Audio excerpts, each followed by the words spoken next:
Buona giornata telespettatori e ben ritrovati con l'edizione straordinaria dei telegiornali di Antenna 3 in diretta per aggiornarvi con tutte le notizie della giornata, l'andamento dell'epidemia da coronavirus, tutti i temi collegati ma anche la cronaca di oggi, approfondimenti, interviste con ospiti in studio e con contributi video dalle redazioni e dall'esterno. Allora iniziamo subito parlando di quelli che sono le preoccupazioni e i timori di queste ultime ore in provincia di Treviso, ma non solo, relativamente ai contagi di ritorno che stanno appunto avvenendo nel nostro territorio, con diversi piccoli focolai che si sono accesi nel Veneto con il virus portato da persone che arrivano dall'estero, in particolare da paesi dell'est Europa, dove in questo momento purtroppo l'epidemia sta conoscendo una fase di recrudescenza con numeri molto importanti. L'abbiamo sentito nel corso dei telegiornali di ieri come a Treviso ci sia preoccupazione per il focolaio scatenato dalla badante kosovara che era arrivata in Italia assieme alla cognata badante pure lei e a una quindicina di altre signore che appunto sono impiegate nelle famiglie come badanti e come colf. 3 sono già state rintracciate dai servizi di prevenzione dell'ULSS 2 della Marca, le altre le stanno cercando. Il pulmino infatti ha lasciato anche il nostro territorio, quindi si sta cercando di rintracciare queste persone per evitare che qualora fossero positive i contagi possano allargarsi. Questo caso quindi ha, come dire, sollevato quello che è il problema di queste lavoratrici nel nostro territorio. Per parlare proprio di questo abbiamo ospite qui in studio Nicola Talmi della CGIL di Treviso. Buongiorno. Grazie per essere qui con noi. Allora, è un problema effettivo questo, anche perché le badanti ovviamente entrano nelle case per accudirsi degli anziani che purtroppo anziani o comunque persone malate, e quindi persone che si sono dimostrate particolarmente fragili al virus, e ovviamente qualora i focolai dovessero entrare in queste abitazioni le conseguenze potrebbero essere molto, molto gravi. Sì, partiamo intanto dai numeri. I numeri ci dicono che sono stimate intorno alle 30.000 le persone che stanno nelle nostre case di origini straniere irregolari, tra badanti, colf e cose di questo genere, quindi numeri molto molto alti. Noi ricordiamo sempre, intanto ovviamente bisogna distinguere tra europei e non europei, perché ovviamente una che è rumena ad esempio non ha problemi di permesso di soggiorno e via discorrendo, però noi sappiamo che è un fenomeno molto diffuso, per questo c'è anche una sanatoria in corso che è molto importante. Infatti magari dopo ne parliamo perché le due cose si tengono assieme. E l'altro rischio è che queste persone non arrivino in aereo, ma arrivano molto spesso con macchine, con furgoncini, molto spesso hanno permessi magari di tipo turistico, appunto perché il caso più grave sono quelli che appunto lavorano in nero. Lavorando in nero sono difficilmente intercettabili, e io lo dico sempre, lo ricordo, sono anche un problema vero per quelle famiglie, perché può sempre succedere qualcosa quando tu tieni una persona a lavorare in nero a casa tua, sia in termini, diciamo così, di costi, in termini di poi successive denunce, problemi dal punto di vista con l'ispettorato del lavoro e quant'altro, e col fisco soprattutto. Quindi noi consigliamo sempre di non tenere collaboratori domestici irregolari in casa, in particolar modo badanti, conviventi, perché abbiamo appunto un problema poi di relazione. Pensate solo al fatto che quando c'era il lockdown completo del Covid, molte di queste donne sono tornate nel loro paese per paura, lasciando gli anziani qui da soli, oppure è successo anche il contrario, ne abbiamo avuto testimonianze, che i familiari si erano disinteressati totalmente di questi anziani e queste badanti hanno dovuto gestire in una situazione pandemica di questo tipo una situazione complicata, magari senza sapere a chi rivolgersi con il medico, con l'ospedale e quant'altro. Su questo sono molto importanti il ruolo delle mediatrici culturali di quella comunità. Noi facciamo un lavoro grosso da questo punto di vista con le comunità, penso alla Chiesa ortodossa per molte delle donne che provengono dall'est europeo, per cercare di far circolare tutte le informazioni possibili, anche per capire che è anche loro interesse, ovviamente se corrono qualche rischio da questo punto di vista, rivolgersi alle autorità sanitarie per avere tutta l'assistenza del caso. Noi dobbiamo spiegare a queste donne che se hanno qualche paura, qualche sospetto, possono recarsi a fare il tampone, non vengono denunciate per questo, bisogna dare l'idea che siano anche protette, perché altrimenti finché rimangono in una completa clandestinità sono un rischio per se stesse, sono un rischio per la loro comunità e sono un rischio soprattutto per i nostri anziani. Sicuramente, anche perché poi peraltro essendo in nero non hanno nemmeno il medico di famiglia e quindi insomma in questo caso è ovvio che la situazione può sfuggire di mano anche molto facilmente. A questo proposito volevo farle sentire a Talmi l'intervista che abbiamo realizzato ieri sera con il direttore generale dell'ULSS 2 della Marca Trevigiana, Francesco Benazzi, che lancia proprio un appello molto accorato alle famiglie che ospitano queste signore, sia regolari che pure irregolari, invitandole proprio ad andare a fare il tampone. Anche se sono irregolari, il tampone viene fatto ed è gratuito, proprio perché insomma si vuole scongiurare il più possibile il rischio di questo, e naturalmente invita anche chi avesse frequentato questi pulmini, questi viaggi in epoca recente, o comunque sia rientrato di recente dal proprio paese d'origine. Sono molti, perché proprio come lei diceva poco fa, durante il periodo del lockdown in tante sono ritornate nel loro paese, ora che sono state riaperte le frontiere rientrano, ma potrebbero essere contagiate. Allora sentiamo l'intervista al direttore dell'ULSS Benazzi. Un appello anche proprio con le mani sul cuore, nel senso che anche se avete delle badanti che devono ancora regolarizzarsi, che poi immagino verranno regolarizzate, per cortesia, al fine di evitare di contagiare il vostro caro, il vostro papà o la vostra mamma, o contagiare i vostri familiari che vanno a trattare il papà, la mamma e la badante, segnalateci queste badanti. Ricordo a tutti che il tampone, essendo in igiene pubblica, è gratuito. Se la badante non si sente di venire alla Madonnina, noi abbiamo una task force, possiamo andare tranquillamente a domicilio della badante, così facciamo anche il tampone alla signora, ma cerchiamo veramente di circoscrivere e di evitare che ci possa essere una propagazione del virus. Quindi massima apertura, qua non siamo per punire nessuno, siamo solo per evitare ulteriori contagi. Quindi anche se qualcuno in casa ha una badante che andrà a regolarizzarla e magari intanto è là perché c'è il bisogno, mandatecela, noi andremo a fare il tampone a lei, oppure veniamo noi in abitazione e facciamo il tampone. Così creiamo questa situazione di tranquillità per le persone assistite, per i familiari delle persone assistite e per la badante stessa, perché anche lei è una persona e se dovesse essere bisogna essere curata. Ovviamente dico a tutti, quindi non assembramenti, l'utilizzo della mascherina, lei giustamente la mascherina, perché insieme ad altri, io per fortuna qua sono da solo, nel momento in cui sia un ambiente chiuso, usare e utilizzare sempre la mascherina, il lavaggio delle mani continuo, il distanziamento di 1 metro.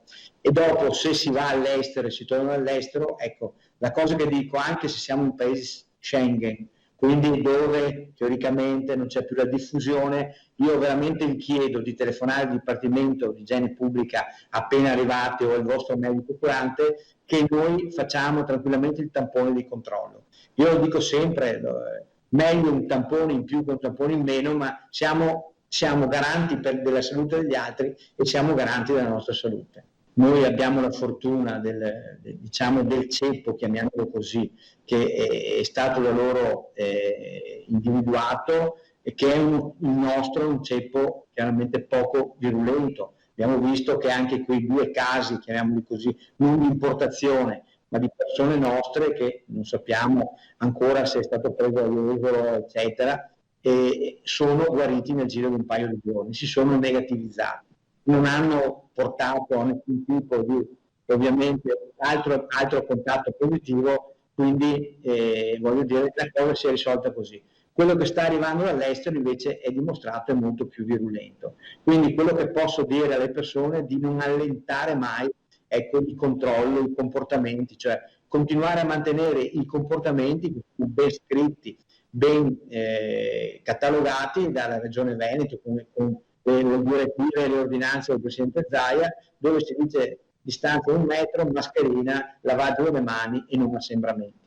Facendo così non diamo ovviamente la possibilità al virus di penetrare nel nostro organismo e di farci male. Questo virus che arriva dall'estero ci sta provocando dei contatti quasi quanto il virus che noi ricordiamo purtroppo nel mese di febbraio, di marzo.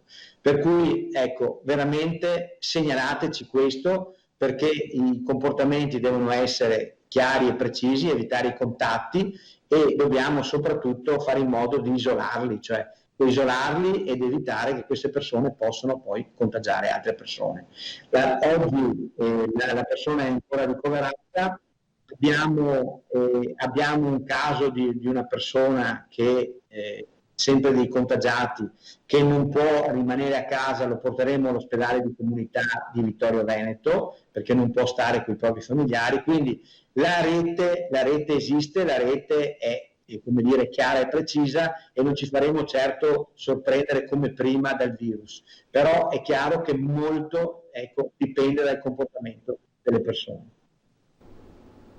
Ecco, allora Talmi, abbiamo sentito le parole c'è questa preoccupazione per questi contagi di ritorno con tutta una serie di problemi anche, perché qualora dovessero poi risultare positive, molto spesso le badanti, lo sappiamo, vivono nella famiglia che le accoglie, quindi anche il loro domicilio nella famiglia è evidente che diventa difficile tenerle in isolamento nella casa dove loro accudiscono l'anziano, quindi anche in questo senso diciamo si creano dei problemi nella gestione di questa fase post sì, noi Covid. dobbiamo far capire alle famiglie e alle signore badanti che non si può scherzare con questa cosa, quindi è evidente che qualora ci fosse una di queste donne che risultasse positiva bisognerà appunto metterla in isolamento per un periodo e anche ovviamente occuparsi di trovare una sostituta che accudisce l'anziano in famiglia, quindi è un problema doppio, però io credo che le parole di Benazzi siano molto corrette e giuste, non stiamo stigmatizzando nessuno, ricordiamoci ci sono stati anche imprenditori nostrani che sono tornati con il virus. Certo, abbiamo visto il caso di Vicenza che tanto scalpore ha suscitato. Per cui dobbiamo stare attenti su più fronti, soprattutto il rapporto con l'est europeo che noi sappiamo in Veneto c'è sempre stato, insomma con molti paesi dell'est europeo, aziende che hanno delocalizzato, imprenditori che vanno e vengono, tecnici che vanno e vengono e quindi quello è un elemento che dobbiamo tenere strettamente monitorato, ma sul tema delle badanti, collaborando anche con le comunità, le loro comunità che sono molto coese, quindi a questo punto di vista è senz'altro positivo, dobbiamo lanciare questo messaggio. E fatevi il tampone, è gratuito, non comporta nessuna conseguenza. E assieme quella cosa che diceva appunto adesso con un giro di parole Benazzi, cioè se capita che ancora avete una badante in casa diciamo così irregolare dal punto di vista del contratto o del permesso di soggiorno, la cosa è proprio adesso risolvibile, da qui al 15 agosto che è la scadenza per la sanatoria per le badanti. Guardate, noi ne stiamo facendo tantissime, in CGIL a Treviso siamo attrezzati e organizzati, devo dire, voi sapete che questa sanatoria prevede sia le badanti che diciamo gli autori agricoli che allora aspetti perché lei sta anticipando il tema della domanda successiva, ecco, perché è importante farlo rapidamente, è importantissimo, allora noi adesso proprio perché è un tema molto articolato, allora ci fermiamo per qualche istante di pubblicità e subito dopo affrontiamo proprio questo argomento della sanatoria, mai diciamo che cade come dire a fagiolo, mai più in un momento più opportuno di questo. Allora pubblicità tra poco.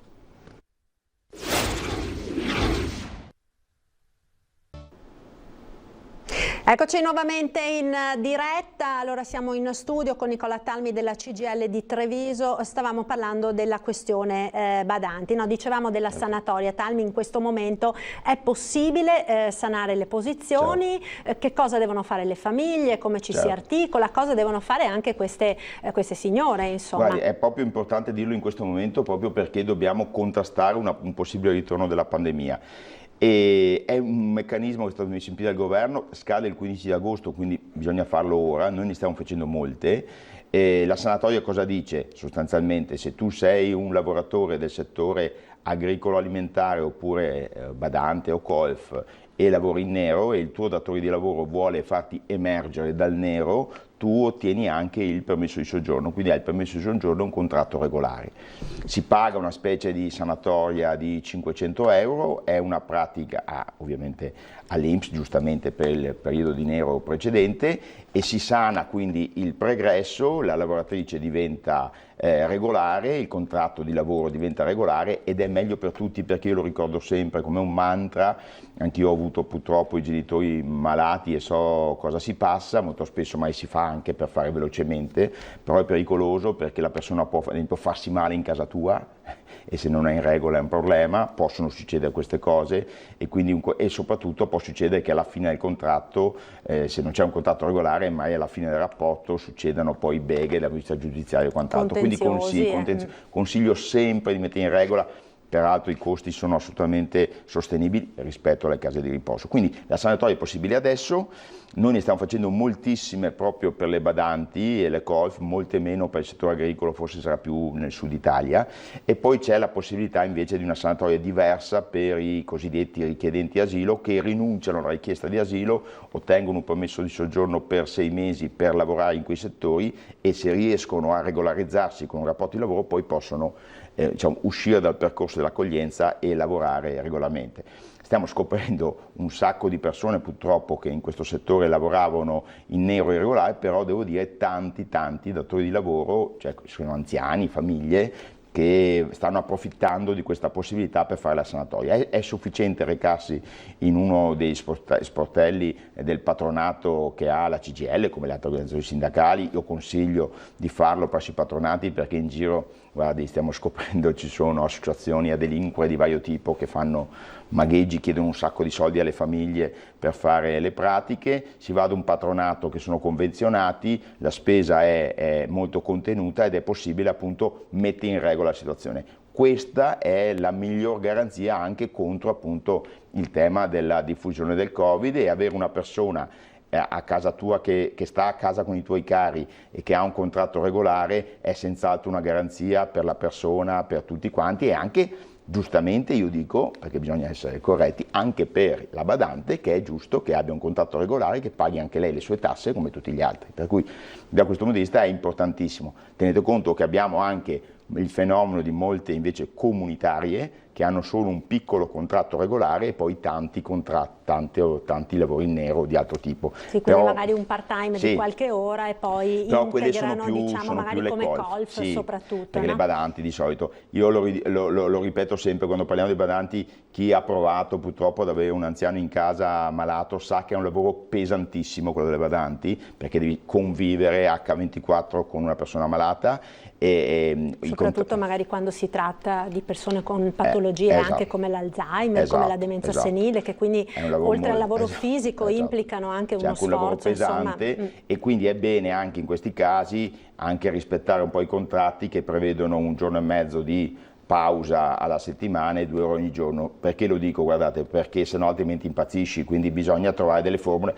Ci sono delle agenzie che ti forniscono anche il sostituto per quelle ore, oppure è anche giusto che i familiari facciano la loro parte, perché mi pare di vedere spesso anche voglio dire, magari i familiari che delegano tutto alle badanti e dopo invece bisogna essere anche presenti. Però la sanatoria in questo momento abbiamo pochi giorni perché appunto scade il 15 di agosto, io invito tutti ad aderire anche con molta tranquillità, perché tra l'altro il contributo che viene dato per sanare il passato con l'INPS è tombale, quindi non vi crea problemi rispetto ai pregressi. Sono 500 euro, diceva, e quindi ci si mette a posto, diciamo, per tutto il pregresso. Esatto, per tutto il pregresso, comincia un contratto regolare che ha senz'altro qualche costo in più, ma ripeto, comunque sempre la metà di quanto costerebbe mettere in una casa di riposo, è senz'altro utile. Peraltro poi la badante, quando diventa regolare, può accedere anche appunto al medico di base, che è il presidio migliore contro malattie, infezioni e quant'altro, perché molto spesso noi abbiamo registrato che quando sono extracomunitarie queste signore e non sono in regola, magari non si curano, non hanno un accesso alla profilassi, all'igiene, alla sanità pubblica e questo comporta rischi per loro e anche per la persona che viene accudita a casa. Ecco Talmi, lei diceva stiamo scoprendo dei numeri che forse non ci aspettavamo. Di che numeri stiamo parlando? Stiamo parlando di numeri in Veneto, si dice di persone che si occupano del cura della persona in generale, e che sono irregolari intorno ai 30-40 mila, quindi numeri diciamo importanti. E del resto ognuno di noi conosce qualcuno che in casa ha una badante, ha una colf. Guardi, finché... Per Treviso diciamo... diciamo che se i numeri sono dai 30 ai 40 mila a livello Veneto, è presumibile che almeno un decimo, forse anche più, di questi numeri siano della nostra provincia, del nostro territorio. Sa, una volta c'era una rete familiare che si occupava degli anziani, si viveva mai 2 generazioni insieme nella stessa casa, era più facile. Adesso c'è una maggior mobilità, quindi molto spesso gli anziani non hanno vicino il figlio e quindi molto spesso la badante è la soluzione per avere, diciamo così, la persona che rimane nella sua casa, che è importante ovviamente, ed è assistita. Però, ripeto, non sempre questo viene fatto in modo regolare, con rischi per tutti, per cui è un mondo molto molto diffuso.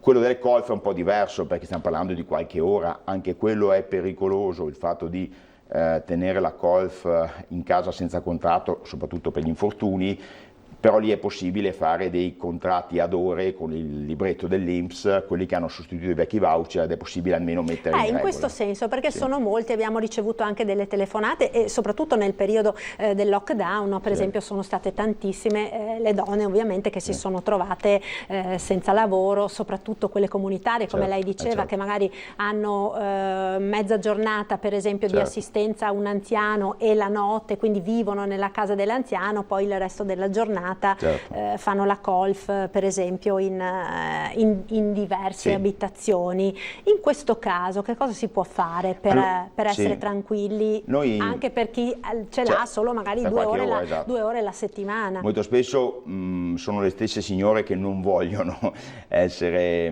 regolarizzate. Diciamo che in passato era molto più semplice perché c'era il sistema dei voucher. Come sempre in Italia si fa una norma, quella dei voucher, che ha un senso appunto per chi fa la vendemmia una volta ogni tanto, fa la babysitter o la colf ogni volta ogni tanto, e poi invece era stato usato per lavoratori dipendenti, magazzinieri, perfino operai. E quindi lì noi come sindacato abbiamo chiesto una modifica sostanziale del sistema dei voucher, che si compravano sostanzialmente al tabacchino, perché era sostanzialmente un grandissimo meccanismo che copriva il lavoro nero invece di essere usato per le finalità. Il governo quella volta decise di non modificarlo e cancellò del tutto il voucher, che sono secondo me in modo improprio, perché invece per alcune funzioni il voucher aveva lo strumento giusto. Infatti diverse categorie lo stanno richiedendo, anche l'agricoltura per esempio, perché appunto se è per fare la vendemmia, se è perché mi viene un cameriere una volta ogni tanto o una donna alle posizioni ogni tanto o la babysitter o per aiutare lo studio, il meccanismo poteva essere utile, però andava vigilato e controllato meglio, perché molto spesso erano poi coperture di lavori neri. Adesso il meccanismo è quello del libretto famiglia dell'INPS, sostanzialmente è una pratica che si effettua direttamente sul sito dell'INPS, in cui tu apri un libretto in cui tu versi soldi e la persona che lavora per te li raccoglie. E non è difficile, non è una pratica praticamente difficile, è possibile farsi aiutare dai patronati anche qui per attivarlo, ed è un modo per stare più tranquilli, per avere la copertura tra l'altro anche dell'INAIL, quindi se uno si fa male ha anche la copertura dell'INAIL, che è importante. E quindi io invito tutti, molti italiani l'hanno scoperto questa cosa del libretto INPS, adesso per il bonus babysitter che c'è stato, bonus babysitter, che voi sapete che è stato allargato, secondo me impropriamente, anche ai nonni, ma insomma comunque il bonus babysitter che è stato dato, e qualcuno sperava che arrivassero i soldi a casa, giustamente non è così, deve esserci questo tipo di contrattino che è attraverso il libretto dell'INPS, il libretto famiglia dell'INPS, che permette anche di avere il contributo per le babysitter in questo periodo drammatico di scuole chiuse e papà e mamme che lavoravano. Ma quindi questo libretto dell'INPS è come fosse un conto corrente, diciamo, e vale per tutte queste tipologie di lavoro, insomma. Io lo apro come datore di lavoro e permetto l'accesso alla persona che viene a lavorare da me, io verso i soldi lì e la persona li prende lì, quindi c'è una trasparenza nei versamenti e nelle ore di prestazione di lavoro fatta. Quindi è un sistema che senz'altro è meno semplice di come erano i voucher prima, però è un sistema tranquillamente fattibile e conviene farlo, perché appunto ti dà più garanzie e tranquillità. E giustamente anche i bonus che sono dati recentemente per aiutare le famiglie durante la pandemia, giustamente utilizzano questo sistema perché è un sistema tracciato e pulito, e quindi abbiamo registrato anche che proprio come sempre gli italiani, essendoci il bonus e quindi essendo che qualche soldo posso prenderlo, allora qualcuno ha fatto lo sforzo di mettere in regola questa. È un incentivo naturalmente per anche comprensibile, insomma, esatto, naturalmente.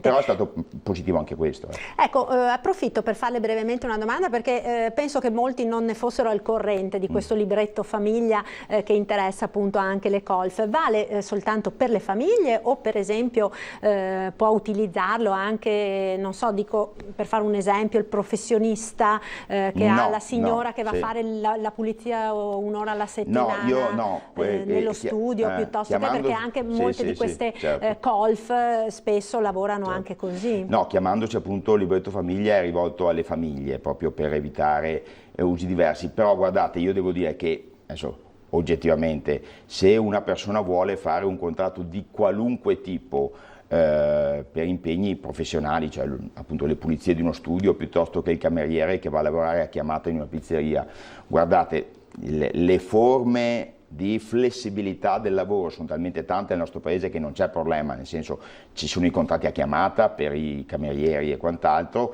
e per le donne alle pulizie ci sono le cooperative, ci sono le varie forme che permettono tranquillamente di utilizzare un lavoro. Secondo me è giusto tenere separato il settore delle imprese dal settore delle famiglie per far emergere il nero nelle famiglie in modo trasparente ed economico, in modo tale che non costi troppo alla famiglia mettere in regola la donna delle pulizie, e dall'altro lato invece le aziende possono avere degli strumenti di massima flessibilità che permettono di avere una collaborazione così episodica. Ecco, diciamo. Certo. Allora io ringrazio Nicola Talmi per essere stato qui con noi in questa prima parte della diretta e ricordiamo soprattutto l'importanza, insomma, per le badanti e per le famiglie di effettuare il tampone se una persona rientra dall'estero, dai paesi a rischio. Ora noi sentiamo l'intervista che abbiamo realizzato al presidente della Regione Veneto Luca Zaia, partendo proprio dalla preoccupazione che c'è in queste ore per i contagi di ritorno. Sentiamo.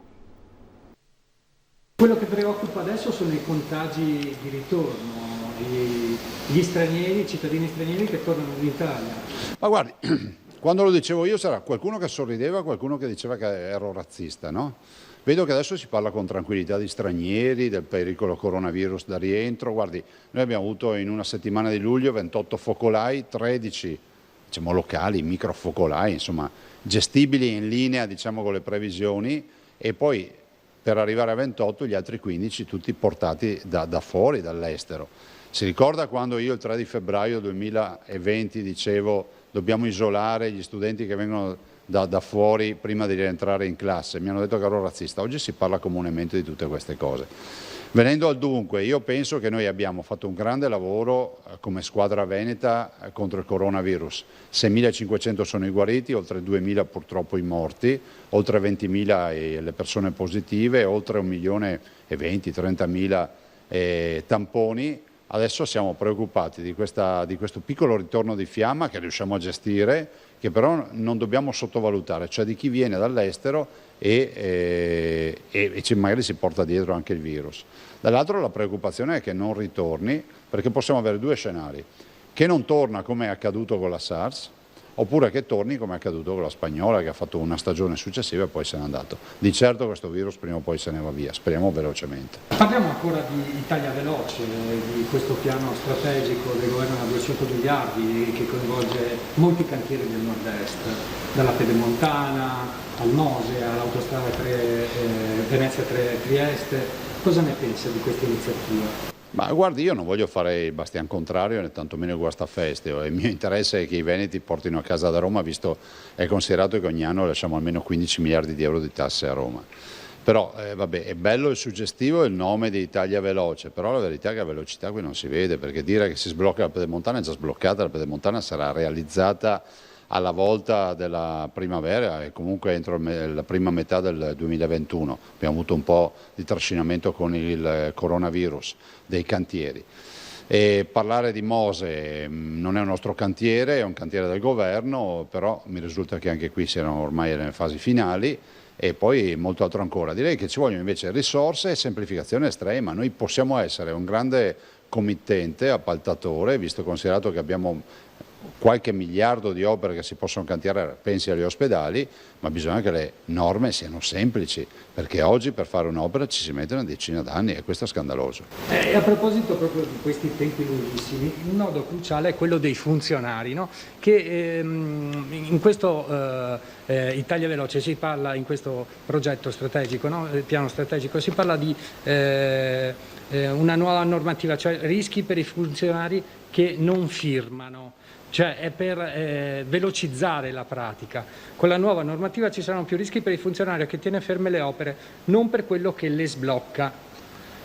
Ma guardi, io ho l'esperienza di amministratore, non ho mai calcato i banchi del Parlamento, dico semplicemente che qui la cosa è molto semplice.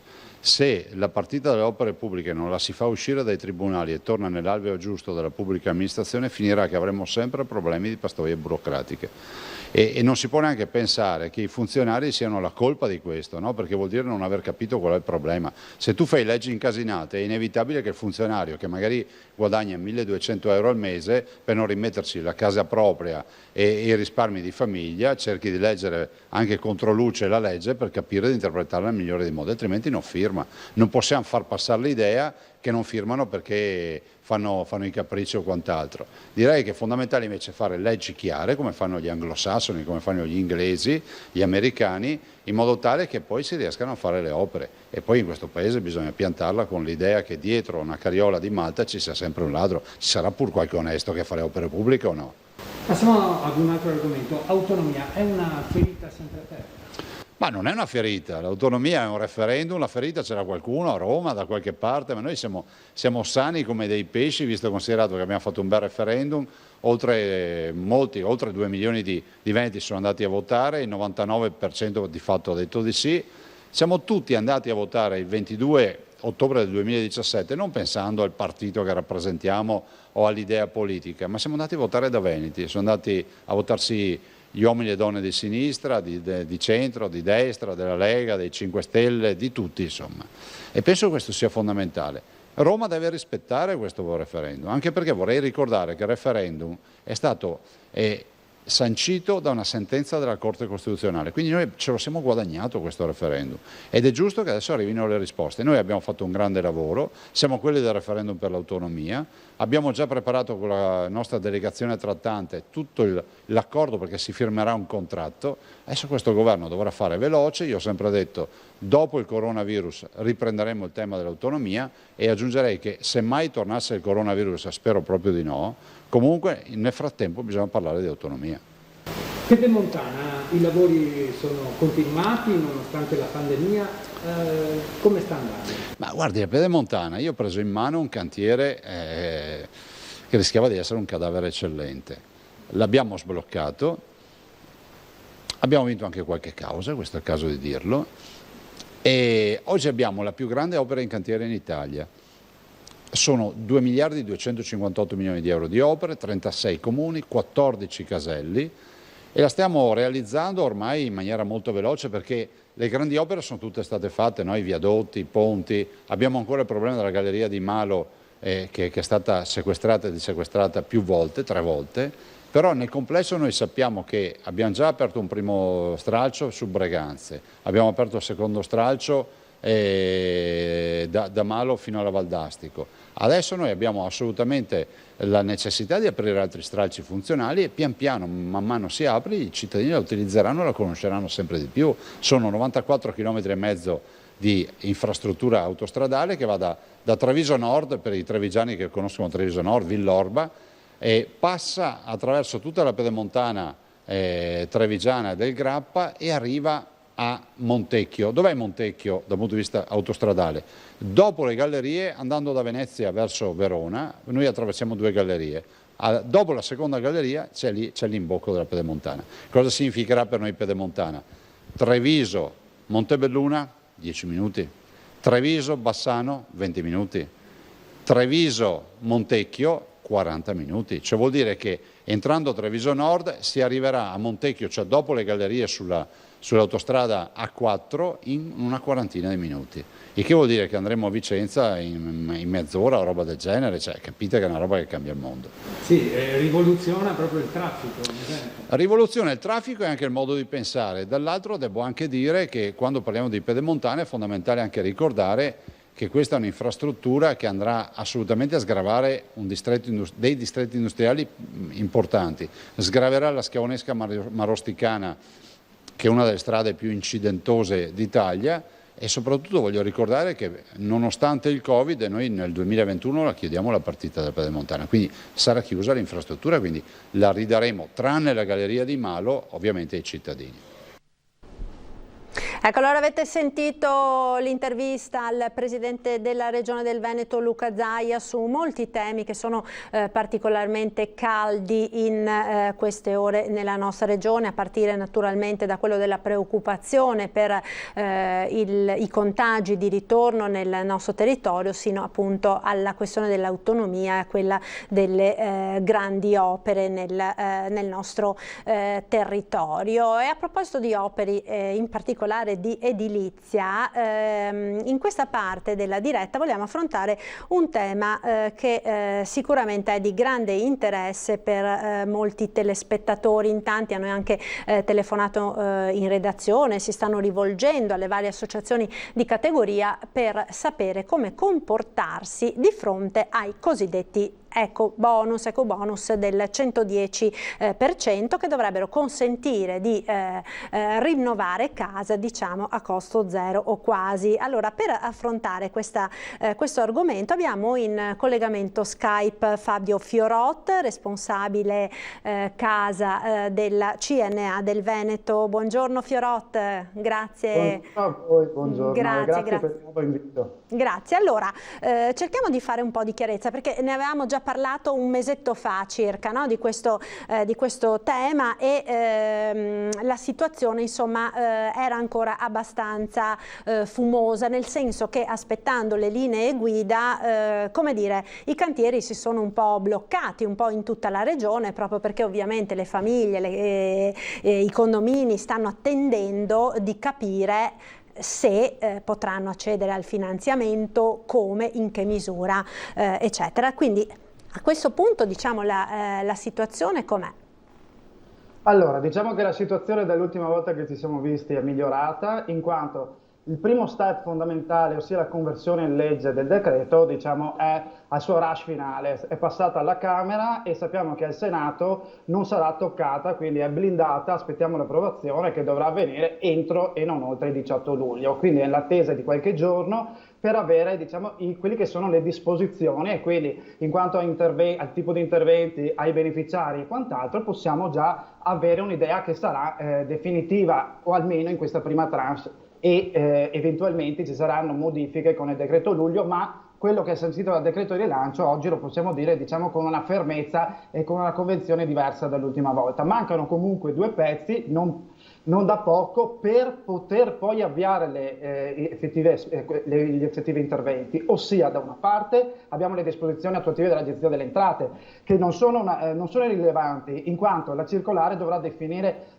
comunque quella che è la parte burocratica attuativa del decreto e avrà un peso determinante sulle modalità di sconto e cessione del credito, che sappiamo essere quelle novità che dicevamo molto molto attese e importanti. Infine un decreto del Ministero dello Sviluppo Economico, anch'esso di grande valore, in quanto dovrà determinare quelle che sono le modalità attuative poi e di trasmissione di questa famosa asseverazione dei requisiti che gli interventi dovranno appunto avere per poter accedere al 110%. Quindi di fatto, sebbene il 1° luglio è partita la norma, o meglio le spese sostenute già dal 1° luglio possono accedere a questo bonus, di fatto il mercato è ancora fermo. Lo denunciamo come CNA, siamo preoccupati perché ovviamente già dal 4 maggio in cui si vociferava del decreto del rilancio abbiamo le imprese che sostanzialmente sono ferme, c'è uno stallo dei lavori e quindi anche in questa occasione ribadisco per dire che ci serve accelerazione, si parla di un termine che è quindi dal decreto rilancio, dalla conversione, scusatemi, avremo un mese circa per poter avere e circolare e ministero e decreto del ministero, quindi metà agosto per poter partire. Ci auguriamo che sia fatto prima, il governo parla di una settimana comunque dopo la conversione in legge per avere i decreti, quindi prima del termine. Ce lo auguriamo vivamente perché le imprese e i cittadini naturalmente si aspettano grandi opportunità dal superbonus. Ecco, ci sono state anche delle critiche in quest'ultimo periodo, per questo dicevamo luci ed ombre, perché a fronte di queste grandi aspettative, insomma, che ci sono sia da parte delle imprese che da parte delle famiglie, dall'altro lato c'è anche la preoccupazione, diciamo, o di non riuscire oppure di trovarsi con delle sgradite sorprese, nel senso che magari il cittadino comincia i lavori pensando di poter usufruire e dopo non lo può più fare, magari trovandosi a dover affrontare una spesa che non era preparato ad affrontare, così come stessa cosa per quanto riguarda le aziende che magari rischiano, a fronte di questo ritardo del tempo tutto sommato ristretto poi per l'esecuzione di questi lavori, di trovarsi di fronte ad una mole tale di lavoro che non riesce ad essere evasa. C'è questo rischio secondo lei e cosa si può fare per evitarlo? Purtroppo c'è questo rischio perché nonostante come associazione, come CNE, non solo, tutti stiamo chiedendo la proroga almeno al 2022, in quanto se diciamo analizziamo i tempi, siamo ad agosto per poter cominciare, diciamo settembre alla meglio, sappiamo che i lavori edili scontano della problematica dell'inverno, per cui di un momento in cui poi ci sarà uno stallo e dovremmo, quindi andiamo ad inoltrarci nel 2021 e a fine 2021 ad oggi è il termine, appunto le spese rendicontabili sono quelle fino al 2021. È chiaro che il rischio è molto grosso che la misura non abbia assolutamente gli effetti sperati dal governo, quindi continueremo a battere su questo punto, ossia sulla proroga almeno al 2022. Si vocifera che sarà inserita su decreti ulteriori, sappiamo che i decreti continueranno anche a procrastinare alcune dei dettami di questa misura. Ci auguriamo, e lo diciamo a gran voce in nome delle imprese e dei cittadini, deve essere prorogata almeno al 2022, altrimenti si rischia veramente di vanificare tutto questo impianto, tra l'altro assolutamente corposo, per una mole di lavori poi veramente esigua. Da questo lato vorrei anche dire che c'è una miglioria, se non altro, nella parte della cessione e dello sconto in fattura, in quanto si possono sostanzialmente asseverare e quindi scontare o cedere in fattura gli stati di avanzamento lavori. Non bisognerà attendere la fine dei lavori, ma si possono avere 3 step, 30-60% dei lavori e saldo a lavori ultimati, per poter cedere o scontare il credito, il che significa che quelle spese almeno sono certe in quanto Aspetti, non ho capito bene. Chiariamo meglio questo aspetto, perché penso che sia di importanza fondamentale per tutti quelli che ci stanno ascoltando. Come si fa dunque ad essere certi di riuscire a recuperare almeno quella parte? Allora, diciamo che rispetto all'inizio, in cui la cessione e lo sconto in fattura dovevano avvenire sull'intero intervento e quindi sul totale delle spese a intervento ultimato, oggi c'è la possibilità, una bella miglioria da parte appunto del Parlamento, di poter scontare o cedere diciamo gli stati di avanzamento lavori. Questo significa: siamo al 30% di realizzazione dell'intervento, si emettono le fatture, vengono pagate, viene ceduto, scontato il credito nel caso vengano utilizzate queste opzioni, e quindi inizia l'iter e questa parte, diciamo, accede al superbonus in maniera diciamo certa. C'è comunque da dire che bisogna riuscire in qualche modo a completare l'intervento, e su cui aspettiamo comunque le modalità attuative dell'Agenzia delle Entrate, perché effettivamente sappiamo comunque esserci dei requisiti stringenti sulle 2 classi energetiche che l'edificio deve poi aumentare per poter accedere al superbonus. Quindi è una miglioria, il che non significa che ci sia, diciamo, c'è più tranquillità ma aspettiamo i decreti attuativi per capirlo meglio e piuttosto di dare troppe, diciamo, certezze o comunque dettagli che non abbiamo. Comunque devo dire che come associazione e per le imprese è molto importante il fatto che la cessione o l'eventuale sconto possa avvenire durante gli stati di avanzamento dei lavori senza aspettare il termine, perché ovviamente è un tempo molto più lungo, quindi una nota positiva. Sicuramente questo è molto importante, ma per chiarire ancora meglio, Fiorotto, facciamo un esempio. Io, signora Maria, avevo già intenzione, prima che uscisse questo provvedimento, di rifare la copertura della mia abitazione, il tetto della mia abitazione. Ho sentito di questa possibilità, avevo già preso contatti con una ditta, ma a questo punto attendo di capire se posso rientrare, che cosa devo fare, a chi mi devo rivolgere, chi mi può aiutare, come faccio a trovare, perché molti chiedono no, ma magari l'azienda, la ditta non vuole fare direttamente lei lo sconto, deve esserci di mezzo la banca per la cessione del credito. Come funziona? Che cosa può fare il cittadino per essere tutelato, magari perché mettiamo che il rifacimento del tetto della mia abitazione non è poi un lavoro sufficiente a farmi scattare le 2 classi, quindi decido, anche se magari non me lo potevo permettere prima, di sostituire la caldaia, di fare anche qualcos'altro, però magari ho il timore di dire mamma mia, e se dopo non rientro e mi trovo a dover pagare tutte queste spese, cosa posso fare per essere tranquilla? Allora, sicuramente questo bonus rispetto alle versioni precedenti ha bisogno di una consulenza e fiscale e progettuale molto diciamo intensiva, in quanto ci sono una serie di documenti e una serie di dettami a cui rispondere per potervi accedere. Quello che consiglio io è di rivolgersi per esempio alla nostra associazione, che sta diciamo mettendo in piedi un servizio che possa, in collaborazione con i nostri uffici fiscali, ma anche i professionisti, andare a chiudere il cerco su quelli che sono gli adempimenti, ed in ogni caso affidarsi ad un'impresa qualificata lo ritengo comunque diciamo un buon passo, in quanto le relazioni poi con i professionisti e con le banche possono essere comunque gestite attraverso le imprese, per cui direi che non c'è da aver paura, ma sicuramente bisogna scegliere imprese o consulenti qualificati che possano mettere insieme tutti questi punti, che li ricordiamo sono diversi, perché da una parte bisogna capire quali sono gli interventi agevolati, come diceva lei, se il tetto può rientrare, ricordiamo che la spada era un esempio, naturalmente, pur parler, ovviamente, chiaro. Non è un brutto esempio, perché stiamo parlando comunque di isolamento termico a cui accedono anche gli spioventi, quindi anche le superfici inclinate come i tetti, per cui potrebbe essere anche un punto di partenza. È chiaro che il progettista dovrà diciamo capire se l'intervento può essere sufficiente per fare il salto di classe di due classi, che sappiamo essere, diciamo, un elemento molto diciamo stringente. Cioè l'elemento discriminante, insomma, tra poter usufruire o meno del bonus.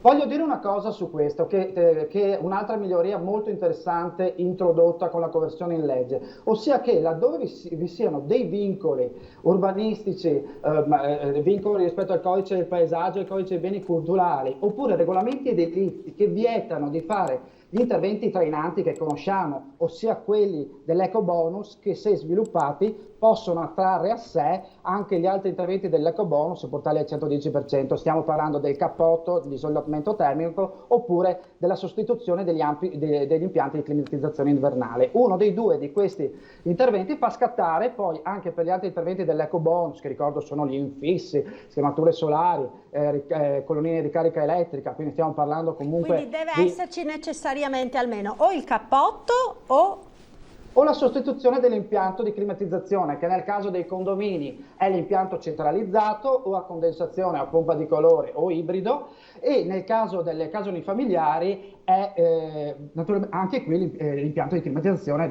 dell'abitazione unifamiliare. Cioè il riscaldamento, la caldaia, insomma, o il condizionatore. Esatto. Esatto, che prima nel caso delle unità monofamiliari doveva essere sostituito con una pompa di calore. Per fortuna con la conversione in legge è stata inserita anche la possibilità di utilizzare, di installare, diciamo, impianti a condensazione, quindi più tradizionali. Fatti uno dei due interventi, gli altri interventi dell'ecobonus che citavo vengono portati anch'essi al 110%. Quindi posso abbinare il cambio del serramento piuttosto che... Esatto. Schermature solari, abbiamo infrastrutture di ricarica. Quindi le schermature solari si intende le tende solari piuttosto che delle pompeiane, per esempio. Sì. Quello che il cittadino può vedere nella scheda dell'Agenzia delle Entrate, che invito a vedere perché è molto chiara, sull'ecobonus, viene attratto al 110%, quindi stiamo parlando di interventi importanti perché il limite di spesa per gli infissi è 120.000 euro, di schermature solari è 120.000 euro, di infrastrutture, quelle sono 3.000 euro, ma anche la climatizzazione a biomasse che può essere attivata se l'intervento trainante scelto è solo quello di isolamento del cappotto, è anche questa una possibilità fino a 60.000 euro. Non solo, nei comuni montani è possibile anche scegliere le caldaie a biomassa a 5 stelle al posto della condensazione, sempre che il comune non sia entrato, diciamo, in procedura di infrazione per la qualità dell'aria. Un'altra novità e a cui si aggiunge anche il teleriscaldamento. L'allaccio al teleriscaldamento può essere uno degli elementi trainanti. Quindi insomma voglio dire, alla fine insomma, questo provvedimento potenzialmente è un volano per veramente tantissimi settori del pianeta casa, insomma, diciamo in tutti i suoi aspetti, e potrebbe quindi dare uno slancio all'economia in questo momento di difficoltà non indifferente, oltre che anche a contribuire all'ambiente, perché non dimentichiamo che naturalmente migliorando l'efficienza energetica delle abitazioni, dei condomini nelle nostre città, possiamo contribuire a un miglioramento della qualità dell'aria e sappiamo quanto questo problema insomma sia sentito e sia caldo nei nostri territori. Esatto, assolutamente sì, ripeto. Il fattore più stringente che andrà comunque a serrare un po' le maglie, non poco a nostro avviso, poteva essere superato con, diciamo, requisiti meno stringenti, è questo salto di 2 classi energetiche che l'edificio dovrà comunque fare tra prima e post intervento, certificato con 2 attestati di prestazione energetica diversi e appunto asseverato l'intervento in questa direzione dai professionisti. 2 classi energetiche non sono poche, per cui questo rimane anche nel caso di edifici vincolati in cui gli altri interventi dell'ecobonus vengono portati al 110% senza gli interventi trainanti, come dicevo, una bella miglioria, ma il fatto che comunque l'edificio debba superare 2 classi energetiche è un vincolo non da poco che rimarrà comunque molto vagliante e su cui ed è il vincolo sostanziale per cui invito la cittadinanza a rivolgersi a CNA e a consulenti qualificati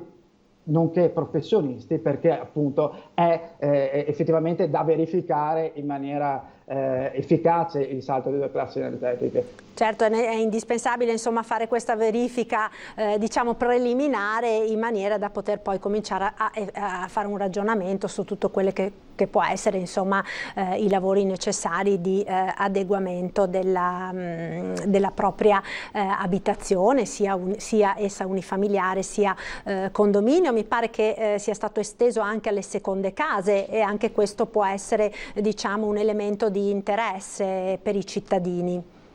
Seconde case, allora, nello specifico ogni persona fisica, quindi ogni cittadino non titolare di impresa può accedere al beneficio per 2 unità immobiliari, quindi una prima e una seconda casa oppure addirittura 2 seconde case. Per le imprese purtroppo solo le parti comuni dei condomini potranno essere beneficiari solo di questa parte qui e non di efficientamenti singoli.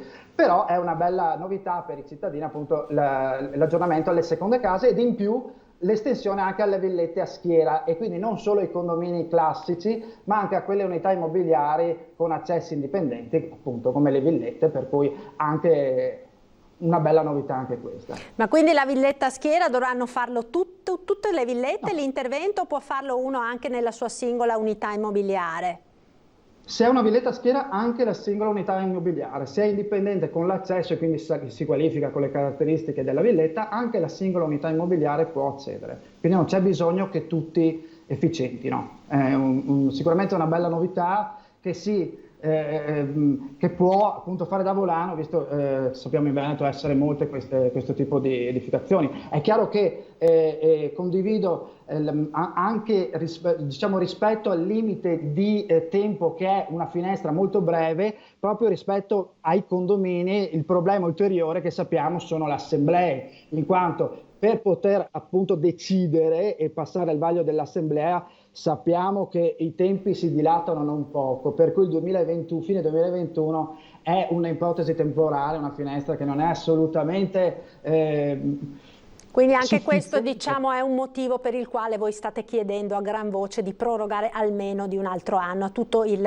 2022. Fiorot, c'è un piccolo problema nel video, l'audio la sentiamo benissimo, ma nell'ultimo minuto si è bloccata l'immagine. Allora io direi andiamo un attimo in pubblicità, così vediamo se riusciamo a sistemare questo piccolo problema. Poi volevo chiederle, approfitto insomma della sua gentilezza e della sua competenza, per affrontare un altro tema velocemente, quello dei bonus delle biciclette, perché anche questo insomma è stato molto come dire, sentito dalla cittadinanza, visto il boom che c'è stato in quest'ultimo mese e mezzo di acquisti di biciclette. Allora resti collegato, noi lanciamo la pubblicità, ci rivediamo tra pochissimo.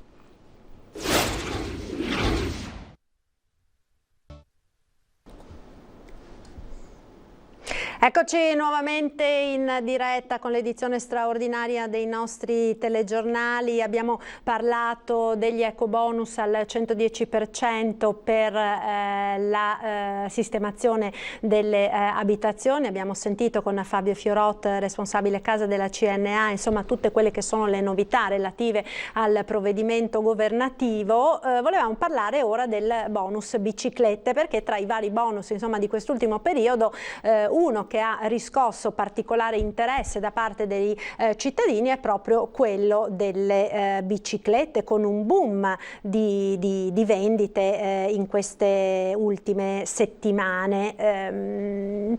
Ci sono però dei problemi, insomma, di fatto credo che quasi nessuno l'abbia ancora visto questo bonus, giusto Fiorot? Assolutamente sì, anche in questo caso siamo più o meno nella stessa situazione dell'ecobonus. In che senso? Nel senso che manca capire un decreto attuativo che dovrà disciplinare poi quelli che sono i rimborsi, sia da parte dei cittadini che hanno già pagato le biciclette, perché ricordo già dal 4 maggio le spese per le biciclette potranno essere poi detratte e andranno quindi a concorrere a questo beneficio. Dall'altra parte ci sono anche gli stessi commercianti che in una seconda fase dovranno invece direttamente scontare, poi spiegherò molto velocemente come, la bicicletta direttamente, e non sanno ancora come rientreranno del credito. Quindi mancano alcuni dettagli. In particolare questo bonus funzionerà attraverso un'applicazione, quindi le app che abbiamo tutti iniziato ad utilizzare, che ormai costituiscono, diciamo, una forma abbastanza comune anche per accedere ai bonus. Quindi un'applicazione attraverso la quale quelli che hanno acquistato biciclette fino al momento in cui l'applicazione verrà emanata, e da quello che ho letto sembra che si tratti di qualche giorno finalmente, dovranno, quindi il cittadino che ha acquistato la bicicletta potrà iscriversi a questo portale, e ricordo bisogna avere l'identità digitale SPID e il codice IBAN da inserire, quindi presenterà la fattura o lo scontrino parlante della bicicletta acquistata e potrà ricevere il rimborso. Dall'altra parte, chi vorrà invece acquistare biciclette dopo l'emanazione, dopo l'app, quindi dopo aver avuto a disposizione l'app, lo farà in un'altra modalità. Chiederà lo sconto direttamente sull'app, lo presenterà al commerciante e sarà il commerciante direttamente a fare questo tipo di sconto, per cui il cittadino pagherà il 40%, perché ricordiamo va scontato il beneficio è del 60% della spesa sostenuta per la bicicletta o gli altri dispositivi di micromobilità elettrica che sono monopattini, Segway, hoverboard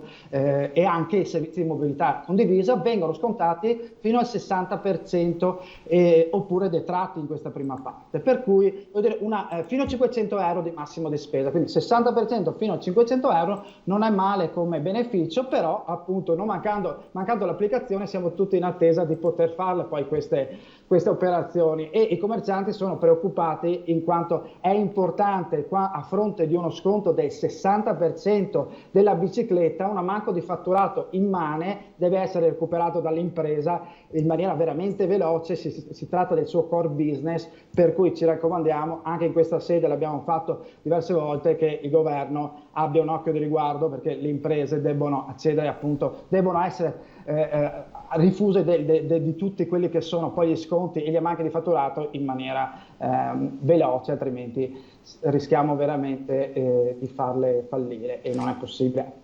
Certo che no, ma si era molto parlato anche del rischio di questo click day, visto che il tetto della spesa, no? se non sbaglio, cioè non della spesa, dell'ammontare del denaro che è stato come dire, accantonato dal governo per questo tipo di bonus ha un limite, per cui non si rischia magari che chi prima arriva meglio alloggia e magari chi l'ha acquistata pensando di poter poi usufruire magari non ci riesce. Sarà così? Si sta cercando di modificare questa possibilità in maniera da riuscire ad accontentare, insomma, più persone possibili? Il governo dice che questo rischio non ci sarà, ossia che i 120 milioni già stanziati, che sappiamo essere di fatto dalle notizie, da quelle che sono diciamo, i dati statistici di vendita delle bici, sono già stati sfruttati e finiti. Il governo ha sostanzialmente detto che non ci sarà la problematica, che verranno aggiunti altri 70 milioni per il 2020 e forse ulteriori 20, quindi di non preoccuparsi. Naturalmente finché non abbiamo dati certi siamo comunque preoccupati, perché abbiamo un aumento delle vendite da maggio, si parlano di centinaia di migliaia di bici, 5 o 600 mila addirittura già vendute, che significherebbe, fatti i conti della serva, che sostanzialmente il bonus è già arrivato alla fine. È già esaurito, insomma, di fatto, se non verrà rimpinguato. Ricordiamo solo velocemente, Fiorot, chi può usufruire di questo bonus, perché ci sono comunque dei paletti, non tutti, dipende da dove si abita, no? In quali zone, la densità di abitanti, come funziona? Sì, questo bonus è limitato, diciamo, ai comuni sopra i 50.000 abitanti, ai residenti maggiorenni dei comuni sopra i 50.000 abitanti, alle province, anche se inferiori ai 50.000 abitanti, e alla città metropolitana. Quindi nel caso di Venezia abbiamo tutti i comuni della città metropolitana che possono accedere, e poi nel caso del Veneto stiamo parlando delle province, sostanzialmente possono accedere a questo bonus. Maggiorenni e residenti a fronte ad oggi di fattura o scontino parlante fino a un massimo di 500 euro e 60% della spesa come intensità del contributo. Per cui stiamo parlando dei cittadini delle nostre province, della nostra città metropolitana con più di 18 anni e residenti. Questo è poco piaciuto per esempio ai nostri tanto cari studenti di Padova, che lì non risiedono ma che avrebbero sicuramente avuto bisogno e poteva essere un'opportunità il bonus biciclette, ma spesso non risiedendo lì non possono accedere perché non è previsto il domicilio. Benissimo, allora Fiorot, io la ringrazio veramente per il suo contributo a fare chiarezza su tutti questi aspetti e su argomenti, insomma, che in queste settimane stanno tenendo un po' con il fiato sospeso, in particolare, insomma, i bonus relativi alla casa, moltissime famiglie e moltissime imprese naturalmente della nostra regione. Chissà che magari la prossima volta che ci risentiamo finalmente non ci sia la quadra di tutto il provvedimento e si possono dare delle certezze per tutti coloro che sono interessati. Grazie dunque a Fabio Fiorot, responsabile casa della CNA del Veneto. Grazie e buon lavoro.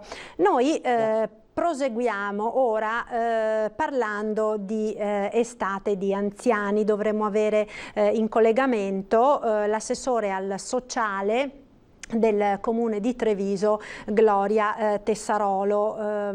Eccola qui, la vedo. Grazie mille, grazie assessore per essere qui con noi quest'oggi per affrontare un tema. Insomma, il caldo è arrivato in questi giorni e, come dire, in quest'estate sicuramente i problemi per gli anziani sono molti di più rispetto a quelli degli anni precedenti, a causa appunto dell'epidemia da coronavirus, anche perché molti dei provvedimenti che venivano messi in atto negli anni passati dovranno essere in qualche maniera rivisti o aggiustati proprio per evitare i contagi. Ne parliamo subito perché dalla redazione mi hanno appena mandato, se la regia può mandarlo in onda dal PC, aspettate un attimo che sistemo il quadro, il report della regione è arrivato ora relativo ai contagi, all'andamento dell'epidemia appunto del virus nel Veneto, il consueto rapporto quotidiano dell'azienda Zero. Allora abbiamo 3 nuovi casi di positività da ieri sera a questa mattina, 1 a Padova, 1 a Venezia e 1 ancora in corso di assegnazione. Quello che come dire continua a salire è il numero dei soggetti in isolamento domiciliare, 1298. Ricordiamo che all'inizio della settimana, la settimana passata eravamo a 700 e qualcosa, se non ricordo male a memoria, quindi è evidente insomma che con questi nuovi piccoli focolai che ci sono stati nella nostra regione è aumentato considerevolmente il numero delle persone che sono in isolamento domiciliare. Nelle ultime ore nelle strutture ospedaliere fortunatamente non ci sono stati dei decessi, il totale delle persone ricoverate negli ospedali del Veneto è 142, mentre in terapia intensiva sono appunto 9 le persone tuttora ricoverate. Allora, assessore Tessarolo, eccoci qui. Dunque dicevamo gli anziani, anche alla luce di questi dati e di quanto dicevamo all'inizio della nostra trasmissione, non so se abbia avuto modo di seguirla relativamente alla questione delle badanti, gli anziani appunto sono in questo momento come dire sorvegliati speciali, no? Perché l'epidemia ha dimostrato la fragilità di queste persone, per cui il periodo estivo insomma diventa particolarmente importante da gestire. Come comune, come vi state quindi organizzando con l'arrivo del caldo? Sì, è un periodo molto anomalo. Buongiorno a tutti. È un periodo molto anomalo dove diventa anche difficile programmare, perché sono saltati tutti gli schemi che avevamo e anche le modalità di intervento tradizionali. Diciamo che al di là delle linee guida che escono con continui aggiornamenti, dei DPCM che cambiano con una certa frequenza e dei dati che, come ha appena letto lei, continuiamo ad osservare con molta attenzione, razionalmente stiamo cercando di attivare, di riattivare i servizi che si possono riattivare con la dovuta attenzione. Quindi la precauzione, le attenzioni, il senso di responsabilità deve essere alla base di qualunque azione, e con questo senso di responsabilità noi quest'anno abbiamo deciso di non attivare la collaborazione storica che ogni anno avevamo con ISRA e con le residenze per anziani presenti nel comune di Treviso. Con loro da anni gestivamo positivamente il periodo estivo e quindi i rischi dell'emergenza che il caldo porta con sé, che le elevate temperature portano, soprattutto lo sappiamo perché ce lo sentiamo dire in continuazione, in 2 fasce d'età, in 2 target di popolazione, i più piccoli e gli anziani. Ma laddove i più piccoli hanno una serie di strutture, di misure, o spesso sono in vacanza con nonni, zii o ai centri estivi, gli anziani invece spesso sono a casa soli. Quest'anno ancora di più, perché sono saltate tante iniziative che invece d'estate si tenevano. Un esempio per tutti, i soggiorni climatici, che anche il Comune di Treviso organizzava tradizionalmente dal mese di giugno fino a fine agosto, e che quest'anno ovviamente non abbiamo organizzato perché non c'erano le condizioni sanitarie per poter garantire la sicurezza a tutti i presenti, e quindi abbiamo dovuto reinventarci. La Regione del Veneto anche quest'anno ha mandato una nota a tutte le aziende sociosanitarie e a tutti i comuni, invitandoci ad avere una particolare attenzione per l'utenza anziana con l'aumento delle temperature, e quindi noi ci siamo mossi con le linee guida e con le normative che abbiamo oggi a disposizione, inventandoci una formula completamente nuova. Devo dire un grande grazie.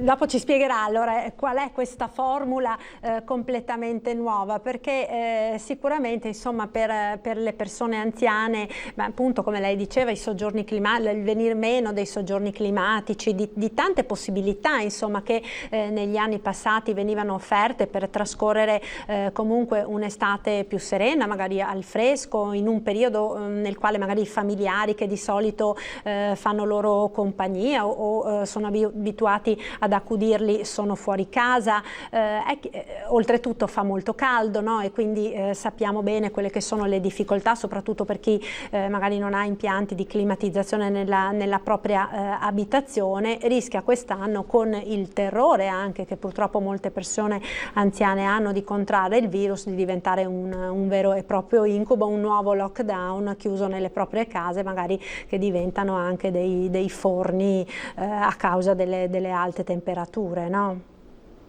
Sì, noi quest'anno abbiamo deciso di lavorare con un centro anziani di quelli presenti in città, il più grande che abbiamo, quello in via Castello d'Amore, che quindi ha dei grandi ambienti, dei grandi spazi che ci consentono di mantenere il distanziamento, di lavorare sui piccoli gruppi e quindi di accogliere un numero importante di persone, però ovviamente mantenendo tutti i criteri di salvaguardia da un punto di vista sanitario.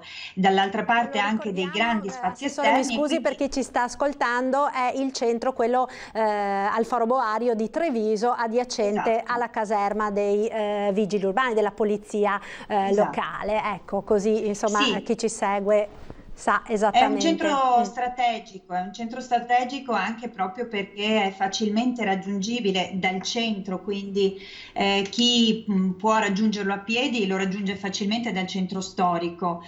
Chi invece non può o si fa accompagnare o utilizza i mezzi pubblici fino al centro, in alternativa abbiamo anche quest'anno lavorato con la collaborazione del progetto Stacco della Regione del Veneto, che è curato da Volontari Insieme CSV e che effettua il trasporto su chiamata. Bisogna prenotarlo 2 giorni prima perché è un servizio di volontariato, bisogna consentire ai volontari di organizzarsi, però anche chi non risiede nell'area, ma ad esempio in un quartiere molto distante come a San Liberale o nel quartiere di San Giuseppe, faccio degli esempi per i trevigiani, quindi molto dall'altra parte della città, ecco, può raggiungerlo facilmente se non riesce a muoversi con i mezzi pubblici, anche o non riesce a farsi accompagnare anche con questo servizio, che è sempre un servizio regionale attivo da tanti anni e che sta funzionando.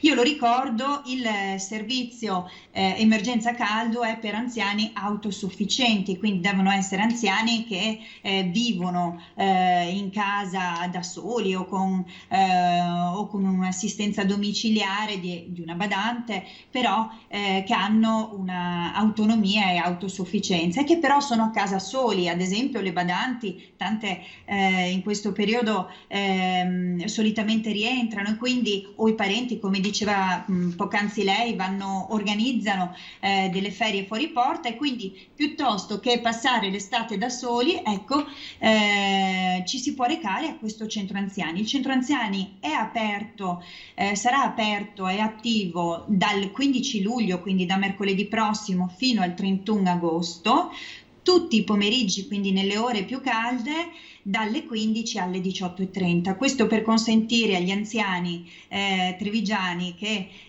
la mattina solitamente disbrigano ad esempio qualche pratica, vanno al mercato o devono andare in posta, quindi di avere la mattinata libera e quindi di poter girare nelle ore più fresche della giornata e poi invece nelle ore più calde di potersi recare presso questo centro anziani in tutta sicurezza e di trascorrere lì le ore più calde della giornata.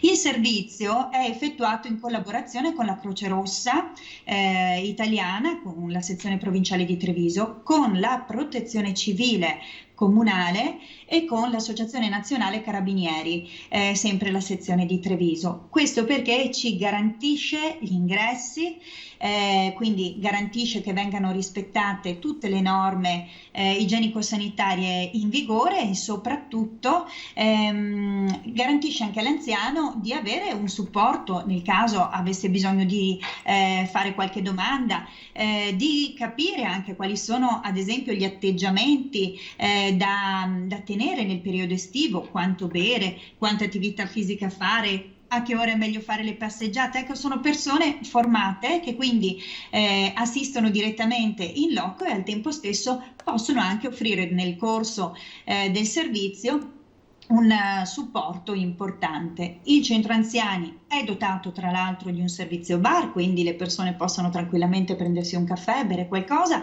e soprattutto torna un punto cardine che d'estate salta, appunto la compagnia, le relazioni umane, non si sta soli e quindi ci auguriamo che il beneficio possa essere duplice, trovare un posto al fresco e al tempo stesso stare insieme.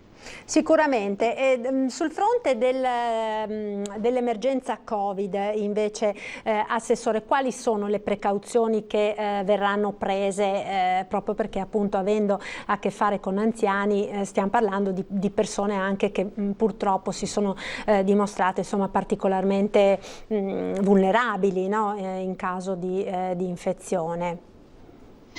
Allora, verranno rispettate tutte le linee guida che sono presenti. Principalmente comunque i criteri sono i seguenti: l'igienizzazione ovviamente i locali saranno puliti e soprattutto nel caso vengano fatte delle attività, perché da ieri sono state pubblicate le nuove linee guida sulle attività ricreative. Fino all'altro ieri era vietato il gioco delle carte, adesso ad esempio il gioco delle carte può essere fatto, ma deve essere fatto in sicurezza, quindi disinfettando i tavoli, disinfettando... Sì, era una notizia molto, molto attesa, in tanti ci avevano telefonato chiedendo quando avrebbero finalmente potuto ricominciare a giocare a carte. E è chiaro che però non ci stancheremo mai di ripeterlo, anche alle persone che ci stanno seguendo bisogna stare molto attenti e seguire tutte le indicazioni che verranno date. Abbiamo visto purtroppo nell'Alta Marca, nella zona di Cordignano, che cosa ha provocato il gioco delle carte con un focolaio che purtroppo è costato la vita a molte persone, quindi è chiaro che ovviamente bisogna stare molto attenti. Prego Assessore, quindi come Sono procederete? perfettamente d'accordo. Il fatto che ci sia scritto che è possibile ma con le dovute precauzioni significa che le dovute precauzioni vanno attuate. Non si può giocare a carte come si giocava prima, questo ce lo scordiamo, ecco, vorrei che fosse chiaro, così come gli altri giochi di società che devono essere fatti in tutta sicurezza. Possono essere fatte delle altre attività, vengono privilegiate ovviamente le attività all'aperto o le attività dove non c'è uno scambio e quindi c'è un uso personale del materiale. La lettura dei giornali, se i giornali sono presenti in più coppie, meglio se uno se lo porta da casa e poi se lo riporta indietro, quindi non lo condivide. Ci stiamo organizzando anche con delle associazioni, poi lo vedremo in base al numero di iscritti, perché è un servizio su iscrizione e su prenotazione, con ad esempio le letture ad alta voce, per poter tenere compagnia. Al tempo stesso non c'è la promiscuità, che è ovviamente una delle basi con cui il virus si diffonde. L'utilizzo delle mascherine continua ad essere obbligatorio all'interno dell'ambiente, l'igienizzazione delle mani, sono presenti i bagni, ma sono presenti ovviamente anche gli igienizzanti. È sempre consigliato nel limite del possibile lavarsi spesso le mani e quindi quindi lì c'è la possibilità di farlo, però nel caso si fosse seduti al tavolo ci sono gli igienizzanti pronti all'uso. All'ingresso chi ovviamente presenta una febbre superiore a 37 gradi e mezzo non viene fatto entrare e viene invitato a contattare il medico di medicina generale immediatamente. Quindi anche gli ingressi sono fatti, come dicevo, su prenotazione, devono essere fatti almeno il giorno precedente entro le ore 13, in modo da consentirci di avere l'elenco delle persone che hanno frequentato e che frequentano il centro e di consentirci di organizzare la gestione in base ai numeri presenti. La prenotazione può essere fatta sia telefonicamente attraverso un numero verde attivo del Comune di Treviso, che è l'800 93 88 44. Questo numero è attivo dal lunedì al venerdì tutta la mattina fino alle ore 13, finiamo di prendere le prenotazioni e organizziamo la giornata successiva. Si può prenotare anche via email, nel caso qualcuno sia un po' più smanettone, con la mail emergenzacaldo@comune.treviso.it. Sempre comunque la prenotazione va effettuata almeno il giorno precedente entro le ore 13 per consentirci di organizzare anche i volontari. Ecco, quindi ricordiamo che è molto importante anche la prenotazione, proprio perché consente anche a voi ovviamente di organizzare in tutta sicurezza quelle che sono le attività e quelle che sono le presenze all'interno del centro anziani. Vuole ripetere, Assessore, il numero di telefono, così prendete carta e penna, se ci state seguendo da casa ve lo annotate, in maniera tale, lo ricordiamo, da mercoledì prossimo chi fosse interessato a partecipare a queste attività organizzate per gli anziani dal Comune di Treviso lo potrà fare in tutta sicurezza. Allora il numero, Assessore? 800 93 8844. Ecco, allora mi raccomando, la prenotazione è fondamentale. Un'altra novità, Assessore, di quest'anno, legata purtroppo all'emergenza coronavirus che abbiamo vissuto e che stiamo continuando a vivere, è quella della impossibilità di apertura delle case di riposo agli anziani. Negli anni precedenti le case di riposo dell'ISRA, lo sappiamo, avevano aperto le porte appunto agli anziani che volevano trascorrere le giornate in degli ambienti climatizzati, in compagnia con altre persone, usufruendo anche di tutta quella serie di attività che venivano organizzate per gli anziani, compreso anche il pranzo, per esempio, per chi voleva fermarsi a pranzare lì. Quest'anno non è stato più possibile farlo. No, allora i servizi di residenzialità e semiresidenzialità che noi definiamo centro diurno sono attivi, però sono attivi con una serie di norme da rispettare a carico ovviamente del gestore, quindi in questo caso di ISRA, che sono norme che si possono attivare solo per persone che ovviamente afferiscono in maniera continuativa al servizio. Era impossibile gestire un'utenza che, come dicevo poc'anzi, può iscriversi anche il giorno prima, quindi un'utenza che va e viene. Questo avrebbe messo, a nostro parere, a rischio, oltre che in forte difficoltà, le strutture, ma anche molto a rischio gli anziani. Avendo avuto il fortunato primato di non avere avuto contagi, e sappiamo che in altre regioni italiane è andata molto molto peggio, abbiamo preferito quest'anno non caricare ulteriormente le strutture residenziali e semiresidenziali di ISRA di un carico così importante, perché devo dire che siamo tutti impegnati giorno e notte da mesi e abbiamo ritenuto che non fosse il caso chiedere uno sforzo maggiore, che tra l'altro aveva anche delle criticità gestionali a mio avviso non gestibili, insomma. Quindi certo, abbiamo la prudenza, insomma, soprattutto la prudenza, dico, soprattutto in queste circostanze non è mai troppa, quindi ovviamente anche a scapito di qualche servizio è indispensabile, insomma, garantire in primis la sicurezza e la salute dei nostri anziani. Assessore, mi chiamano dalla regia la pubblicità, se può attendere un attimo, vediamo insieme la pubblicità e poi proseguiamo. Allora, pubblicità, noi ci rivediamo tra poco, restate con noi.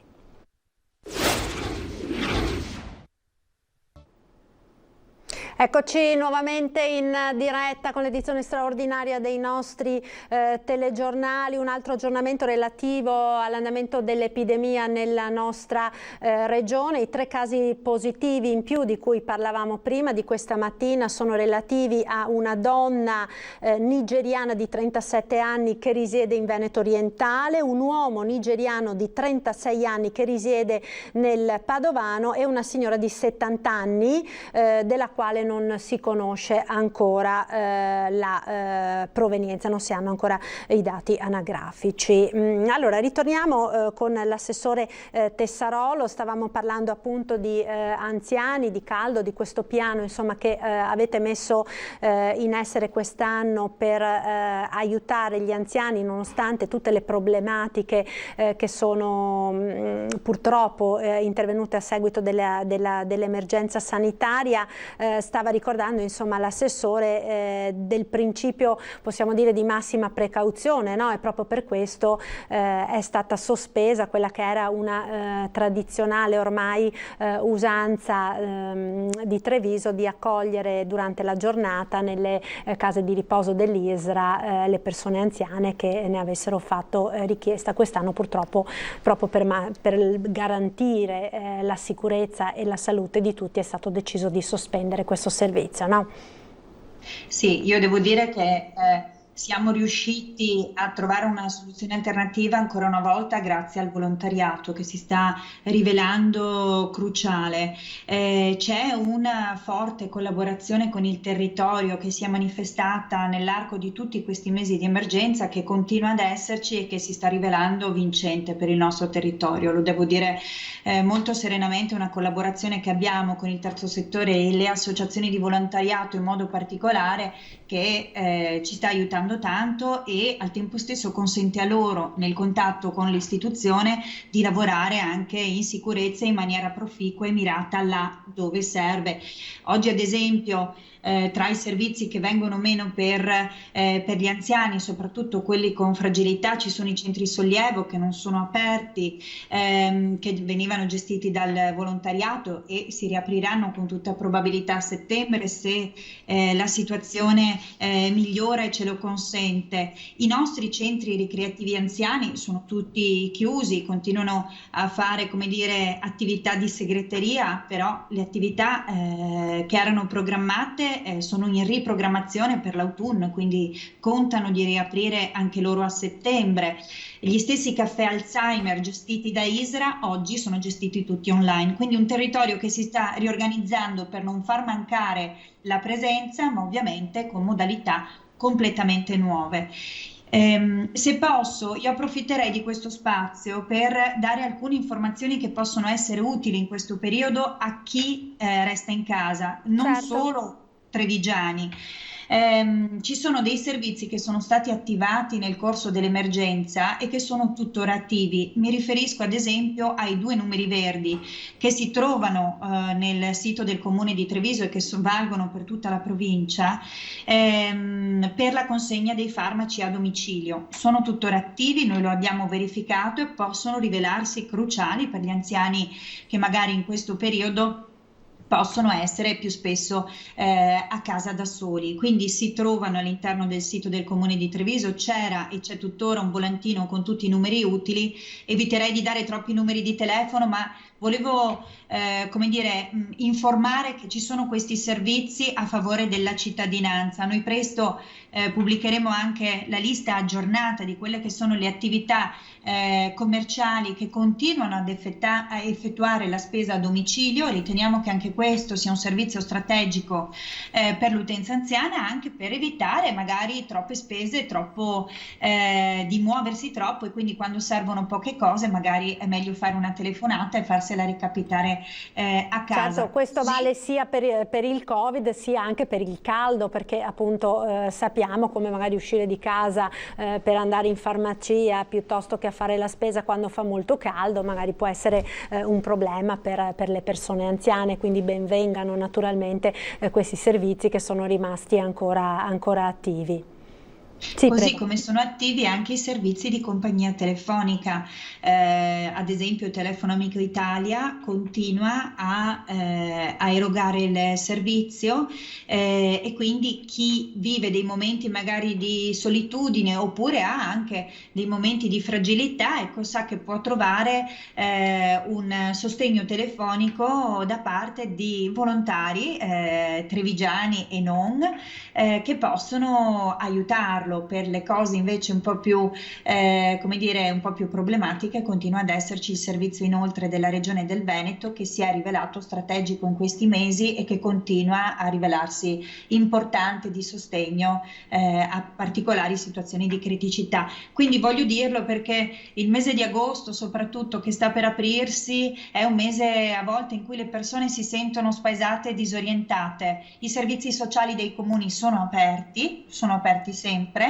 e comunque c'è una rete territoriale che è pronta a supportarvi e che continua a non far mancare il proprio appoggio. Insomma, gli anziani non saranno soli quest'estate, nonostante insomma molti servizi che a loro erano dedicati sono stati sospesi proprio a causa dell'emergenza coronavirus. Assessore, io la ringrazio per essere stata con noi ospite in questo spazio, per averci chiarito insomma tanti aspetti che credo siano molto importanti, soprattutto per le persone più fragili, per le persone che rimangono a casa, per i nostri anziani che mai come in questo momento dobbiamo sostenere ed aiutare. Grazie all'assessore Gloria Tessarolo. Buona giornata e buon lavoro. Noi ora apriamo una finestra su quelle che sono le notizie di cronaca della giornata di oggi. Non so se abbiamo in collegamento la collega Daniela Sizzia per quanto riguarda... Prego? Un attimo. Sì, altrimenti sentiamo intanto il collegamento, possiamo collegarci con Tiziana Bolognani da Belluno, perché questa notte purtroppo c'è stato un grave incidente stradale a Cibiana, ha perso la vita un giovane, quindi sentiamo tutti gli aggiornamenti da Tiziana Bolognani da Belluno. Tiziana, buongiorno. Sì, buongiorno a voi. Ieri sera questa tragedia davvero che ha dell'incredibile è accaduta sicuramente dopo le 8 di sera sulla provinciale che da Venas porta a Cibiana di Cadore. Ha perso la vita un 29enne, si chiamava Andrea Giandanella. Stava guidando la sua auto e probabilmente stava rientrando a casa a Cibiana dopo aver lavorato a Cortina. Lui lavorava come idraulico a Cortina con la sua auto, una Golf di colore nero, all'altezza di un lungo tratto di discesa. Non ha completato una curva a 90 gradi ed è finito contro il guardrail che si è divelto e l'auto ha fatto un volo di circa 40 metri finendo accartocciata nel torrente Boite. Attorno alle 9 di sera un automobilista si è allarmato vedendo il guardrail divelto e ha chiamato i soccorsi. Sul posto infatti sono arrivati numerosi mezzi di vigili del fuoco di Pieve di Cadore con i carabinieri, con l'elicottero del SUEM.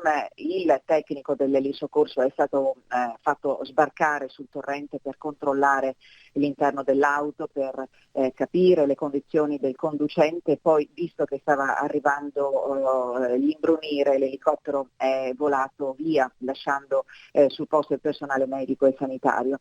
L'auto naturalmente è stata recuperata, il volo disastroso per questo giovane che ha perso la vita probabilmente sul colpo a causa anche del violento impatto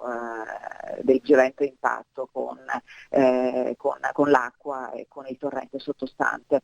I vigili del fuoco hanno lavorato lungamente, muniti di fotocellule, hanno provveduto a illuminare il torrente per rendere anche più agevoli le ricerche del conducente, che è stato trovato per l'appunto riverso nell'acqua. Sul posto attorno alle 10 di sera sono arrivati anche sconvolti evidentemente i genitori, i parenti del giovane, assieme ai sindaci di Cibiana, Mattia Gosetti, e di Valle di Cadore, Marianna Ofer. La notizia ha fatto rapidamente il giro del paese, ha richiamato moltissime persone. Oggi il paese è incredulo di fronte a questa tragedia. La salma è stata già messa a disposizione dei familiari, ora le indagini chiaramente saranno indirizzate a capire, a scoprire se il giovane sia stato colto ieri sera da malore mentre percorreva quella strada, oppure se il mezzo ha avuto un guasto meccanico. La data dei funerali ancora non è stata fissata. Da Belluno è tutto, a voi. Grazie allora a Tiziana Bolognani per questo aggiornamento relativamente a questo fatto di cronaca, questo ennesimo incidente mortale che c'è stato sulle strade della nostra regione stanotte a Cibiana in Cadore e, come avete sentito, è costato la vita ad un ragazzo di 29 anni. Tornando alla questione del Covid-19, c'è un'altra notizia di cronaca che arriva da Padova e che aveva come dire, creato parecchio allarme nella serata di ieri, dopo che un gruppo di bengalesi era stato abbandonato lungo la statale del Santo nei pressi di Campodarsego. Sappiamo appunto come diversi bengalesi siano risultati contagiati dal coronavirus, tant'è che insomma il governo ha deciso di bloccare i voli dal Bangladesh. Il fatto appunto che questo pullman avesse abbandonato dei cittadini bengalesi lungo la strada aveva destato particolare apprensione. Fortunatamente sono stati rintracciati e sono stati sottoposti a tampone e sono risultati fortunatamente appunto tutti negativi, ma sentiamo i dettagli nel servizio che ci arriva dalla nostra redazione di Padova. Li hanno visti vagare lungo la statale del Santo, c'è chi dice fossero 15, chi almeno una trentina. L'allarme è scattato venerdì sera, automobilisti in transito lungo la regionale 308 all'altezza di Campodarsego cominciano a chiamare i vigili perché notano dei cittadini bengalesi che camminano in gruppo senza mascherina. Anche il presidente della provincia, Fabio Bui, nota la scena e avverte le forze dell'ordine. Non potevano non essere notati e ho chiamato subito il comando della polizia locale che poco dopo è intervenuto e fino a stanotte li abbiamo trattenuti a Campodarsego per i primi accertamenti, anche per capire bene come mai 15 persone erano lì. La polizia locale della Federazione del Campo San Pierese arriva sul posto e rintraccia 11 stranieri. Sono spauriti, affamati e assetati, parlano pochissimo l'inglese. A fatica dicono di arrivare dalla Lombardia e di essere stati scaricati lì da un pulmino che poi si è dileguato. Vogliono andare a Napoli, Roma e Bologna. C'è anche chi riesce a chiamare un taxi e ad allontanarsi. Il comandante della polizia locale Antonio Paolocci e il vice sindaco di Campodarsego Walter Gallo riescono a portarli nella sede della protezione civile del comune. Qui vengono rifocillati da una prima ricostruzione, sembrano essere 4 bengalesi, 5 pakistani e 2 cittadini del Suriname. In tarda serata vengono portati al Dipartimento di Igiene dell'ospedale di Padova per i tamponi per il coronavirus. L'esito arriva in piena notte, tutti negativi, un primo sospiro di sollievo, ma la vicenda è inquietante. Dietro potrebbe esserci l'ombra del caporalato legata all'emergenza sanitaria, la paura dei controlli dopo che nelle scorse ore l'Italia ha bloccato l'ingresso delle persone provenienti dal Bangladesh, dove il virus è nel suo picco. La prefettura di Padova ha coordinato tutte le operazioni, nelle prossime ore si provvederà all'identificazione. Pare però che il gruppo di stranieri, quasi tutti irregolari, fossero sul territorio italiano da tempo. Ecco, quindi avete sentito, insomma è un fenomeno questo che desta non poca preoccupazione, a maggior ragione insomma in questo periodo. C'è un altro aggiornamento di cronaca che riguarda il caso di cui vi abbiamo informato ieri sera, verificatosi a Treviso, a Cornuda, con una violenta lite sfociata nel sangue, un vero e proprio giallo, ma ci aggiorna al telefono in collegamento da Cornuda il collega Lucio Zanato. Pronto Lucio, ci sei? Sì, buongiorno Marta, buongiorno ai telespettatori di Antenna 3. Che novità ci sono allora? Dunque, le novità sono che sostanzialmente il ventenne si è valso della facoltà di non rispondere all'interrogatorio su quanto è successo ieri in quella palazzina di via Manzoni, in quella di Cornuda. E la seconda novità è che sostanzialmente le condizioni del 63enne, pur essendo sempre molto gravi, sono leggermente tra lo stazionario e qualche miglioramento. Perché è importante questo? Anche se il 63enne è ancora, diciamo così, in coma farmacologico e quindi non può raccontare la sua versione. Ricordiamo velocemente cosa è successo, o meglio, quello che sostanzialmente sono i fatti.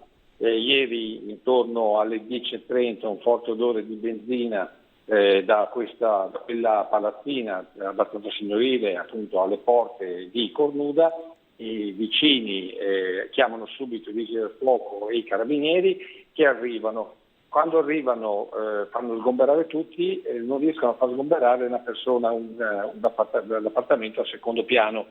Fanno per forzare il portone invece viene aperto dall'interno da un giovane di 20 anni, completamente nudo, che poi in stato confusionale viene subito soccorso.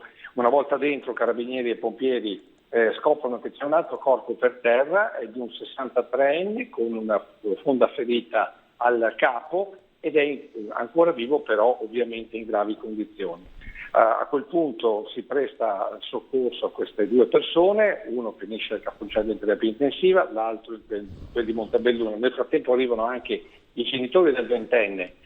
La mamma, quando vede tutta la scena, viene colta da marrone e viene ricoverata all'ospedale di Montebelluno anche lì. A questo punto che cosa è successo? Lì sono gli inquirenti che anche oggi stanno cercando di capire qual è stata la dinamica. Si pare che insomma la situazione fosse sostanzialmente questa: il giovane dava una mano al 63enne proprietario di quell'appartamento perché aveva avuto qualche problema di salute e quindi doveva essere un po' seguito. È un rapporto di amicizia che si è restaurato tra il 63enne e addirittura la famiglia del ventenne, che è di Quero, e il giovane praticamente era lì quasi tutti i giorni. Pare addirittura che delle volte si fermasse anche la notte. Così deve essere stato per mercoledì, quando il giovane ha mandato un messaggio alla mamma dicendo: guarda che vado al mare, ritornerò per venerdì.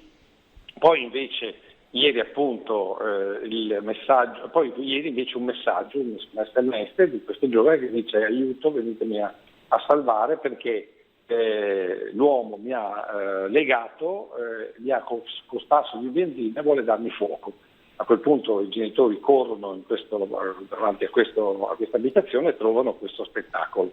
Dopodiché è chiaro che in questo momento gli inquirenti stanno sentendo o cercano di capire qual è la versione di questo giovane, che per il momento comunque è stato dimesso ma è ancora sotto shock, e dovrebbero riuscire anche a percepire la versione del 63enne, che comunque quasi sicuramente è stato colpito, pare da una statuetta o comunque da un oggetto di marmo, probabilmente scagliato dal ventenne, il quale però, devo dire, afferma di essere stato legato, scritto nell'SMS. Allora gli clienti si chiedono come mai è riuscito nel frattempo a liberarsi, a scagliare un pezzo cioè a mettere fuori combattimento praticamente in questa pseudolite il 63enne, e poi quando ho visto il trambusto dei vigili del fuoco eccetera, abbia aperto la porta e abbia cercato quasi di scappare completamente nudo.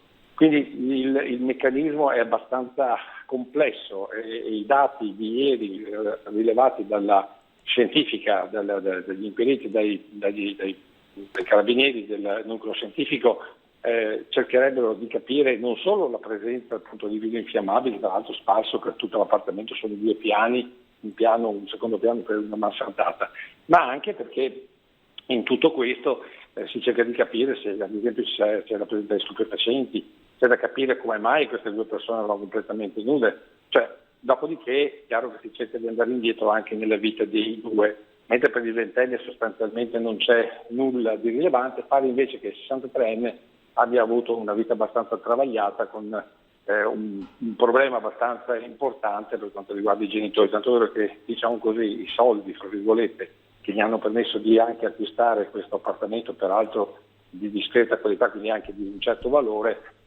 pare siano arrivati ad una sorta di da un medico che l'avrebbe adottato nel suo tempo quando i genitori sono scomparsi. Quindi sì, questo diciamo è sostanzialmente quello che in questo momento si sta ricostruendo in questo puzzle alquanto complicato, dove le ipotesi, come capirai Marta, viaggiano dalla valutazione semplice a qualunque altra cosa, compreso diciamo così uno sfondo di tipo sessuale, e quindi lì si tratterà di fare un po' di chiarezza, ma la chiarezza evidentemente, oltre che da ciò che appunto gli specialisti hanno potuto rilevare all'interno dell'appartamento, arriverà indubbiamente dalle due verità, sicuramente una quella che racconta il ventenne e si spera al più presto anche quella che racconterà il 63. Hai domande? No, grazie Lucio, grazie mille per questo collegamento. Naturalmente torneremo ad aggiornare i nostri telespettatori nel corso delle prossime edizioni dei nostri telegiornali, appunto su questa vicenda, su questo giallo insomma che si è consumato nelle ultime ore a Cornuda. Ritorniamo a parlare di Covid ora perché abbiamo un paio di servizi ancora che ci arrivano dalle nostre redazioni, che testimoniano insomma come ci sia ancora emergenza per questi nuovi focolai, in particolare uno relativo ad un matrimonio che si è celebrato nel Padovano. Il papà della sposa è risultato positivo ed ora un centinaio circa di invitati sono in isolamento domiciliare. Difatti è proprio quello dell'isolamento domiciliare, come dire, l'aspetto di incremento maggiore che abbiamo visto appunto nel bollettino della regione rispetto a ieri. Abbiamo oltre 70 persone in più che sono appunto in isolamento proprio per essere venute a contatto con persone positive al virus. Vediamo quindi il servizio da Padova su questo matrimonio. Crescono i numeri delle persone in isolamento domiciliare dei casi positivi in provincia di Padova. Sono 95 le persone costrette a rimanere a casa, il dato peggiore dopo settimane, visto che in tutta la provincia il numero di positivi era sceso a 30 e in pochi giorni invece è salito a 66. L'allarme è scattato dopo un matrimonio a Cittadella, celebrato lo scorso 27 giugno. Il padre della sposa, subito dopo la giornata di festa, ha accusato febbre e i sintomi tipici del Covid ed è stato ricoverato. Tampone positivo. La coppia di sposi di origine congolese ha dovuto avvisare tutti gli invitati alla cerimonia, che tra le altre cose arrivavano non solo da Padova ma anche dal Trevigiano e da altre 4 regioni d'Italia, Friuli, Lombardia, Piemonte e Lazio, e pure dalla Francia. Tutti i 91 invitati al ricevimento sono stati contattati dalle varie ULSS di riferimento e sottoposti a tamponi. Si tratta di cittadini italiani e di persone originarie del Congo. Un amico della sposa, residente nel Padovano, è risultato positivo al tampone. Per quanto riguarda gli ospiti trevigiani presenti al banchetto di nozze, i tamponi fatti su 16 invitati, tutti congolesi, sono risultati negativi. Oltre al caso del matrimonio, questi sono i comuni che registrano contagi nel Padovano: Borgo Veneto, Cadoneghe, Candiana, Casalserugo, Codevigo, Noventa Padovana, Rubano, Selvazzano e Tribano. Dal comune capoluogo Padova l'appello del sindaco Giordani, che nella giornata di giovedì ha incontrato i direttori generali dell'azienda ospedaliera e dell'USL 6. Ora siamo in una fase delicata in cui sono possibili focolai e casi isolati che vanno tempestivamente aggrediti e circoscritti, sottolinea il primo cittadino in una nota ufficiale di Palazzo Moroni. La collaborazione di tutte le istituzioni è decisiva per consolidare i risultati raggiunti in termini di contenimento del virus. La situazione è sotto controllo, ma senza la responsabilità di tutti rischiamo passi indietro che non ci possiamo permettere, chiude Giordani. Ed ora ci fermiamo per la pubblicità, linea alla regia, ci rivediamo tra pochissimo, restate con noi. Eccoci nuovamente in diretta con l'edizione straordinaria dei nostri telegiornali. Grazie per continuare a restare con noi con tutti gli aggiornamenti sulla cronaca, sull'andamento dell'epidemia dal coronavirus, ma anche su approfondimenti relativi a tante tematiche di attualità. Dovremmo avere in collegamento il sottosegretario al Ministero degli Interni Achille Variati, non lo vedo, fatemi sapere. No, è caduto il collegamento. Allora noi vediamo un aggiornamento per quanto riguarda la cronaca, perché c'è il maltempo annunciato per la giornata di oggi sembra per il momento avere colpito in maniera particolarmente intensa l'Alto Adige, con una frana in particolare molto grande che si è staccata a San Vigilio di Marebbe, dove fortunatamente è lontano dalle abitazioni, lontano dal centro abitato, e quindi non si sono registrati dei feriti. Ecco, vedo il sottosegretario Variati ora in collegamento. Mi sente? Buongiorno. La sento molto bene, grazie, buongiorno a lei e a tutti i telespettatori. Buongiorno, allora grazie ad Achille Variati per essere con noi quest'oggi. Sottosegretario, abbiamo parlato lungamente, diffusamente nella prima parte di questa nostra diretta delle preoccupazioni che ci siano anche nel nostro territorio, anche nel Veneto, per questi nuovi focolai che si stanno accendendo, per questi focolai di ritorno, molti legati appunto a persone che provengono dall'estero, in maniera particolare dai paesi dell'est. C'è stato questo caso in provincia di Treviso con un pulmino di badanti. 2 sono risultate positive, 3 sono state rintracciate e tamponate appunto dall'azienda sanitaria, le altre non si sa ancora dove siano finite, perché il pulmino ha poi proseguito, per cui insomma c'è parecchia apprensione su questo, e mi sembra insomma che anche dai prefetti siano arrivate delle indicazioni di intensificare i controlli in questo senso, perché si rischia appunto che si accendano nuovi focolai. C'è anche quell'altro caso, abbiamo visto proprio poco fa il servizio di questa decina di cittadini bengalesi che sono stati abbandonati ieri sera nel Padovano, scaricati da un pullman. Fortunatamente sono stati rintracciati ed erano tutti negativi al tampone. È chiaro naturalmente che la preoccupazione c'è, perché sono persone che ovviamente cercano di aggirare, no, i divieti che sono stati posti con il blocco dei voli dal Bangladesh. Quindi in questo senso, sottosegretario, al Ministero degli Interni come ci si sta preparando ad affrontare questa nuova situazione? Ovviamente ci sta preparando con molta preoccupazione, perché tutti gli sforzi che noi italiani, noi veneti anche, abbiamo fatto nel tempo della pandemia acuta, gli sforzi fatti sulla pelle anche della nostra economia, adesso ne paghiamo le conseguenze, potrebbero venire vanificati da un virus di ritorno da parte di cittadini stranieri. Le regole attuali scadono il 14 di luglio, quindi questione di qualche giorno ancora. Queste regole, con un'ordinanza del Ministro della Salute, hanno fatto una blacklist di 13 paesi particolarmente a rischio, tra cui il Bangladesh, ma anche la Moldavia, per capirci. Lì ci sta di mezzo il Brasile, la Macedonia, la Bosnia, il Perù, il Kuwait, eccetera. A questi paesi è stato dato il divieto assoluto, ai loro cittadini, di entrare in Italia. Quindi i voli sono completamente sospesi, i porti hanno dei controlli particolarmente rigidi. Però queste regole scadono il 14. Che cosa abbiamo in mente nel rapporto tra Ministero dell'Interno, per salvaguardare la nostra salute, Ministero dell'Interno e Ministero degli Esteri? Allora, probabilmente un nuovo DPCM che avrà 3 livelli. Per i paesi di alto rischio, il divieto assoluto di entrare in Italia. Per i paesi a medio rischio, l'obbligo all'arrivo in Italia del tampone, anzi del doppio tampone, se no non si entra. E terzo, per i paesi a basso contagio, l'obbligo della quarantena fiduciaria in un luogo che deve però essere noto alle autorità locali, in modo che possano esserci anche dei controlli specifici.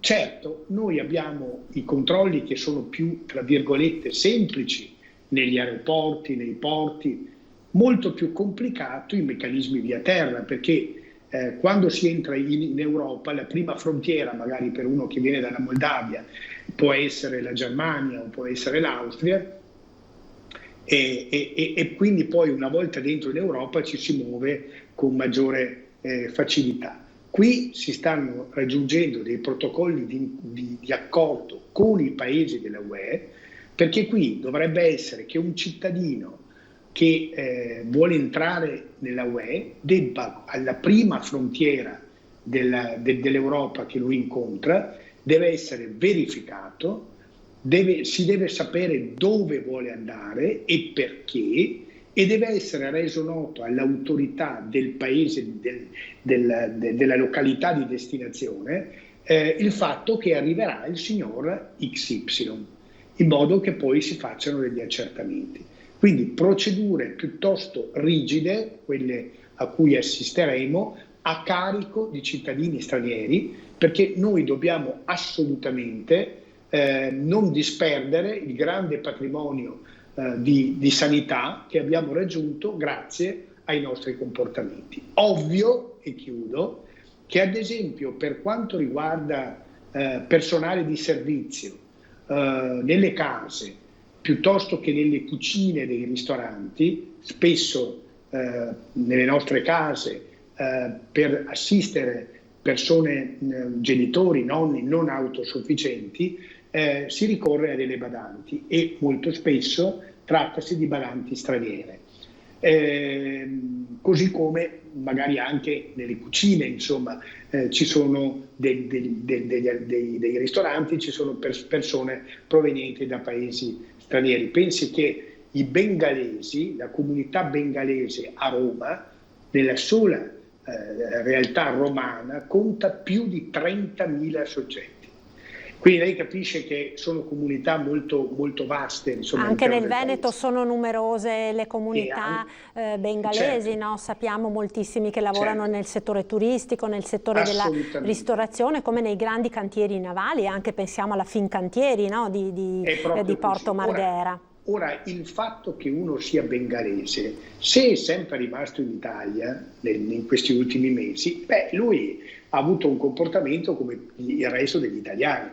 Il problema sono i bengalesi che stanno tornando, e se un bengalese, diciamo italiano, ha avuto contatti negli ultimi 2 settimane con bengalesi che sono tornati dai loro paesi prima che fossero bloccate le frontiere.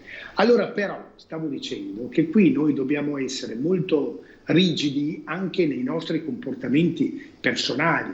Ad esempio, se io sono un figlio e ho mio padre o mia madre che è seguita da una badante, se la badante rientra dal proprio paese dopo magari una breve vacanza, io non la posso assolutamente, tampone o non tampone, non la metterei mai a contatto con mio padre e mia madre, che sono figure molto fragili, fin tanto che non fossero decorsi 2 settimane. Cioè noi dobbiamo essere molto rigidi anche nei nostri comportamenti, non so se mi sto spiegando. Certo, sicuramente, infatti questo è proprio uno degli aspetti che sono stati sottolineati maggiormente in queste ultime ore, proprio perché spesso appunto le badanti alloggiano anche nelle stesse case degli anziani, no? E quindi diventa anche difficile pensare, ipotizzare di poter fare una quarantena nella stessa abitazione dove risiede l'anziano, per cui per esempio il sindacato, diciamo, di coloro che assoldano le badanti hanno chiesto di poter avere a disposizione delle strutture, magari degli alberghi o qualcos'altro, per poter mettere in quarantena queste signore prima di metterle nella casa delle persone anziane. Anche questa potrebbe essere un'ipotesi al vaglio, comunque insomma di trovare un modo per riuscire a far sì che queste donne non entrino a contatto con l'anziano prima di essere certe che non possano essere positive al virus.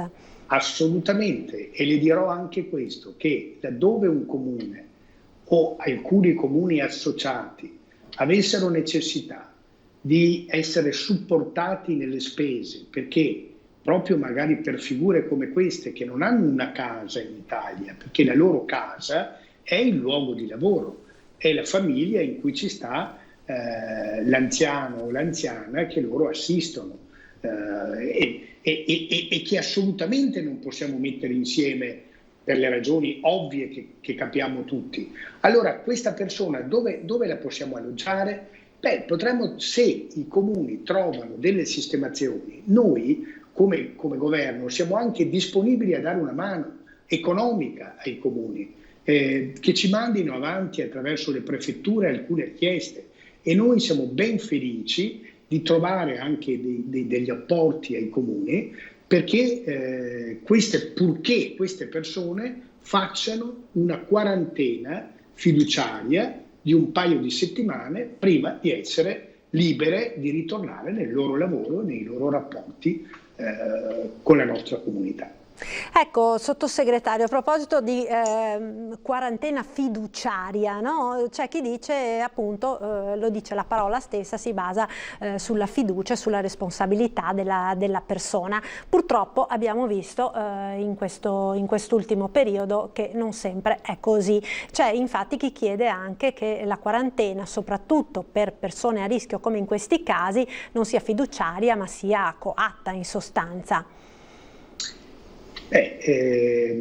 Allora, innanzitutto sappiamo che chi non adempie all'obbligo dell'autorità di quarantena incorre in sanzioni che non sono più solo sanzioni pecuniarie, come quella che ha fissato anche il governatore Zaia, ma diventa anche una responsabilità penale, addirittura per chi è positivo, sa di essere positivo e invece gira per la comunità, lui viene accusato di diffusione di pandemia e rischia fino a oltre 10 anni di carcere.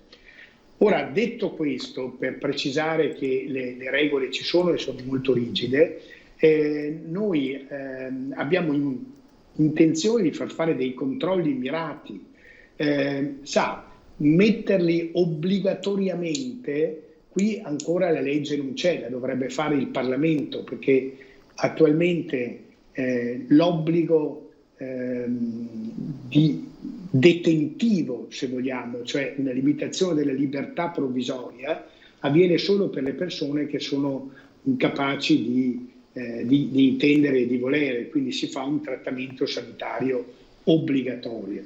Le altre sono garantite dalla nostra Costituzione, quindi però guardi che realmente di casi, noi abbiamo anche gli ultimi dati, adesso forse non li ho sotto mano, però invece sì, li ho sotto mano, in Veneto dall'inizio della pandemia sono stati fatti 800, fino a qualche giorno fa, a 3 giorni fa, a 2 giorni fa, sono stati fatti in tutto 8 persone controllate, 801.649 controllate dalla Polizia di Stato, dai Carabinieri e dalla Guardia di Finanza, a cui dovremmo aggiungere tutti i controlli che fanno le polizie locali, le polizie municipali. Comunque, su 801.649 persone venete controllate, quelle che in tutto questo tempo, stiamo parlando dal 10 di marzo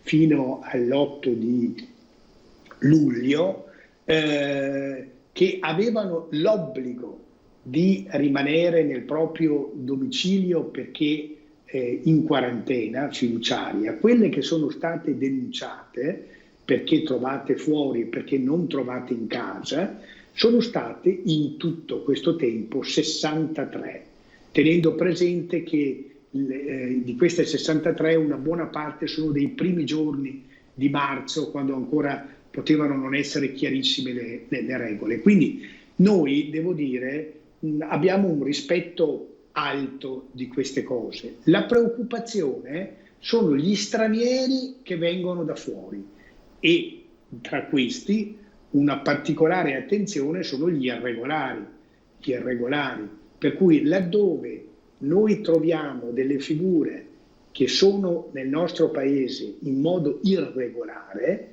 la prima cosa che viene fatta sarà il tampone, perché per prima cosa, prima ancora di vedere le loro storie e cosa farne di una persona trovata clandestina, la prima cosa che dobbiamo fare è verificare se è positiva o negativa al coronavirus. Sicuramente. Sottosegretario, per quanto riguarda invece la totalità insomma, della popolazione, proprio di queste ore l'appello di Ricciardi dell'OMS a tutti i cittadini nel tornare a rispettare fedelmente quelle che sono le disposizioni. Dice, ho visto un po' uno sbraccamento totale delle regole, un po' sulle spiagge, un po' sui locali. Insomma, forse questa sorta di liberi tutti che magari molti cittadini hanno percepito sta portando ad allentare la guardia, quindi la mascherina si usa sempre meno, quindi le distanze si riducono sempre più. Può essere davvero molto pericoloso in questa fase, Sottosegretario? Sì, può essere pericoloso. Lei sa, anche molti telespettatori che mi conoscono sanno che io non sono uno sblatterone, dico le cose come stanno, non c'è motivo di, tra virgolette, imbrogliare nessuno. Tutte le storie raccontate, che il virus adesso è meno virulento, che intacca meno, sono tutte storie che non hanno una precisa sicurezza dal punto di vista scientifico, perché questo virus, non dimentichiamolo mai, è un virus che è ancora in buona parte sconosciuto, per il quale non c'è una terapia valida, una cura sicura e tantomeno non c'è il vaccino. Quindi e questo virus ha ammazzato tutte le persone che sappiamo. Ora, quindi il virus non è sparito, il virus c'è. Che cosa lo ha fermato? Perché non si è bloccata la curva dei contagi? Grazie alla responsabilità che ciascuno di noi ha avuto. Abbiamo capito che l'abbracciarci, il darci la mano, il baciarci per strada, cioè queste cose qui che facevamo con naturalezza prima, in un periodo pandemico sono cose che non dobbiamo fare. Non dovevamo fare nel momento acuto e non dobbiamo fare ora, perché quando noi circoliamo per strada, quando andiamo al supermercato, quando entriamo soprattutto in un luogo chiuso, non è detto che lì accanto a me ci sia una persona positiva che non ha sintomi, che non sa nemmeno di esserlo, ma che è infettiva. Allora quel distanziamento di almeno 1 metro da persona a persona, quella mascherina obbligatoria dentro ai luoghi chiusi, il lavarsi spesso le mani, queste regole qui permangono, sono la nostra salvezza, sono il vero unico antidoto che abbiamo contro questo virus. E di questo noi, questi comportamenti, li dovremo portare avanti nel tempo. Sicuramente tutta l'estate, probabilmente l'autunno. Adesso si sta ragionando per un'ipotesi addirittura di una estensione dell'emergenza sanitaria fino al 31 di infatti dicembre. Stavo proprio per chiederlo, perché c'è anche, ci sono state insomma delle polemiche anche a livello politico su questo, su questi poteri diciamo appunto straordinari dati al governo, che verrebbero ulteriormente prolungati fino alla fine dell'anno. Sì, però veda, in questo momento le polemiche hanno anche senso. Adesso nelle prossime ore si ragionerà all'interno anche del Parlamento, con le forze di minoranza, perché queste sono regole che non sono cose della maggioranza, sono cose della comunità, dobbiamo tendenzialmente cercare di essere d'accordo tutti. Però attenzione, perché in questo momento ci sono 5 regioni in cui il livello si chiama RT, cioè il rapporto di quanto un contagiato può contagiare altri.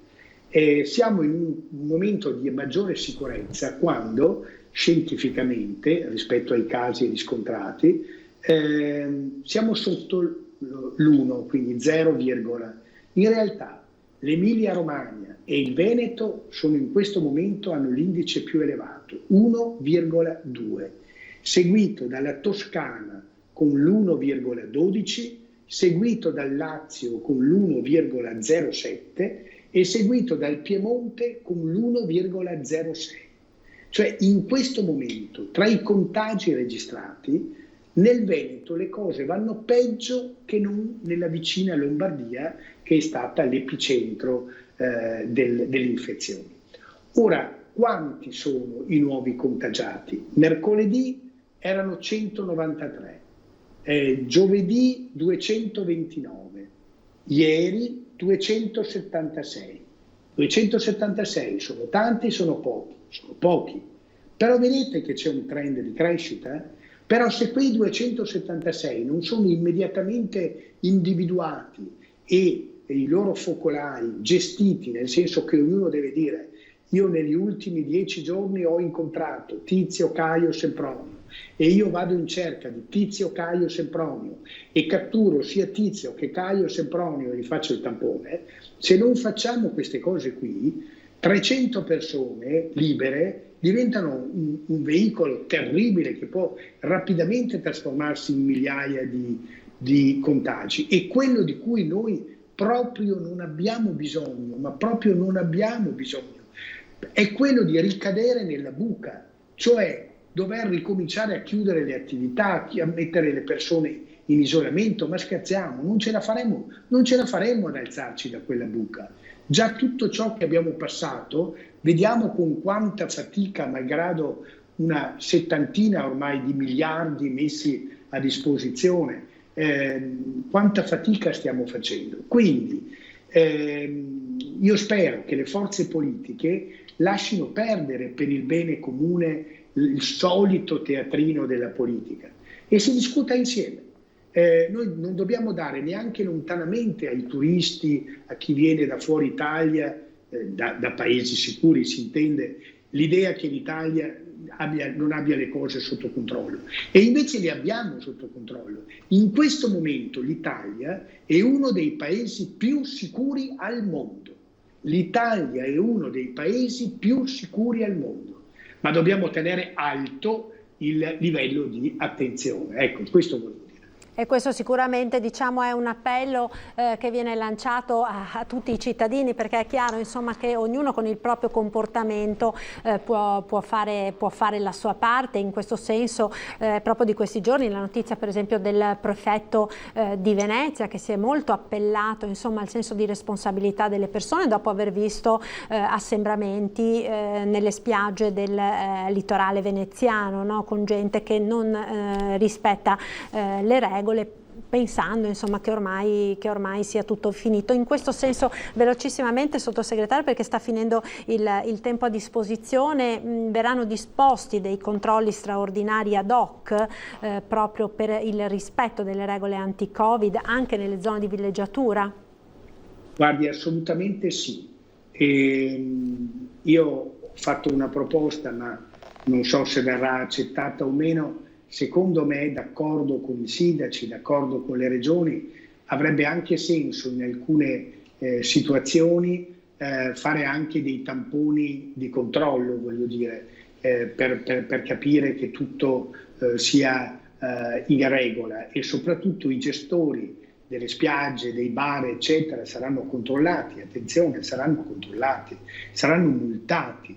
Loro sanno, vero, che se in un locale, in un ristorante, a un certo punto dovesse lì diffondersi l'idea che c'è stato un focolaio, quel ristorante è distrutto, non ci andrebbe più nessuno. Quindi è nell'interesse veramente di tutti rispettare le regole, e noi con le donne e gli uomini della polizia, delle forze dell'ordine in generale e della sanità, noi faremo controlli crescenti e precisi e mirati. Grazie al sottosegretario Achille Variati per questo suo contributo, grazie mille e buon lavoro a lei. Naturalmente ringrazio voi telespettatori per averci seguito in questa diretta, l'appuntamento torna con i nostri telegiornali, come sempre il TG del Veneto a partire dalle 18:30. A tutti un buon pomeriggio, arrivederci.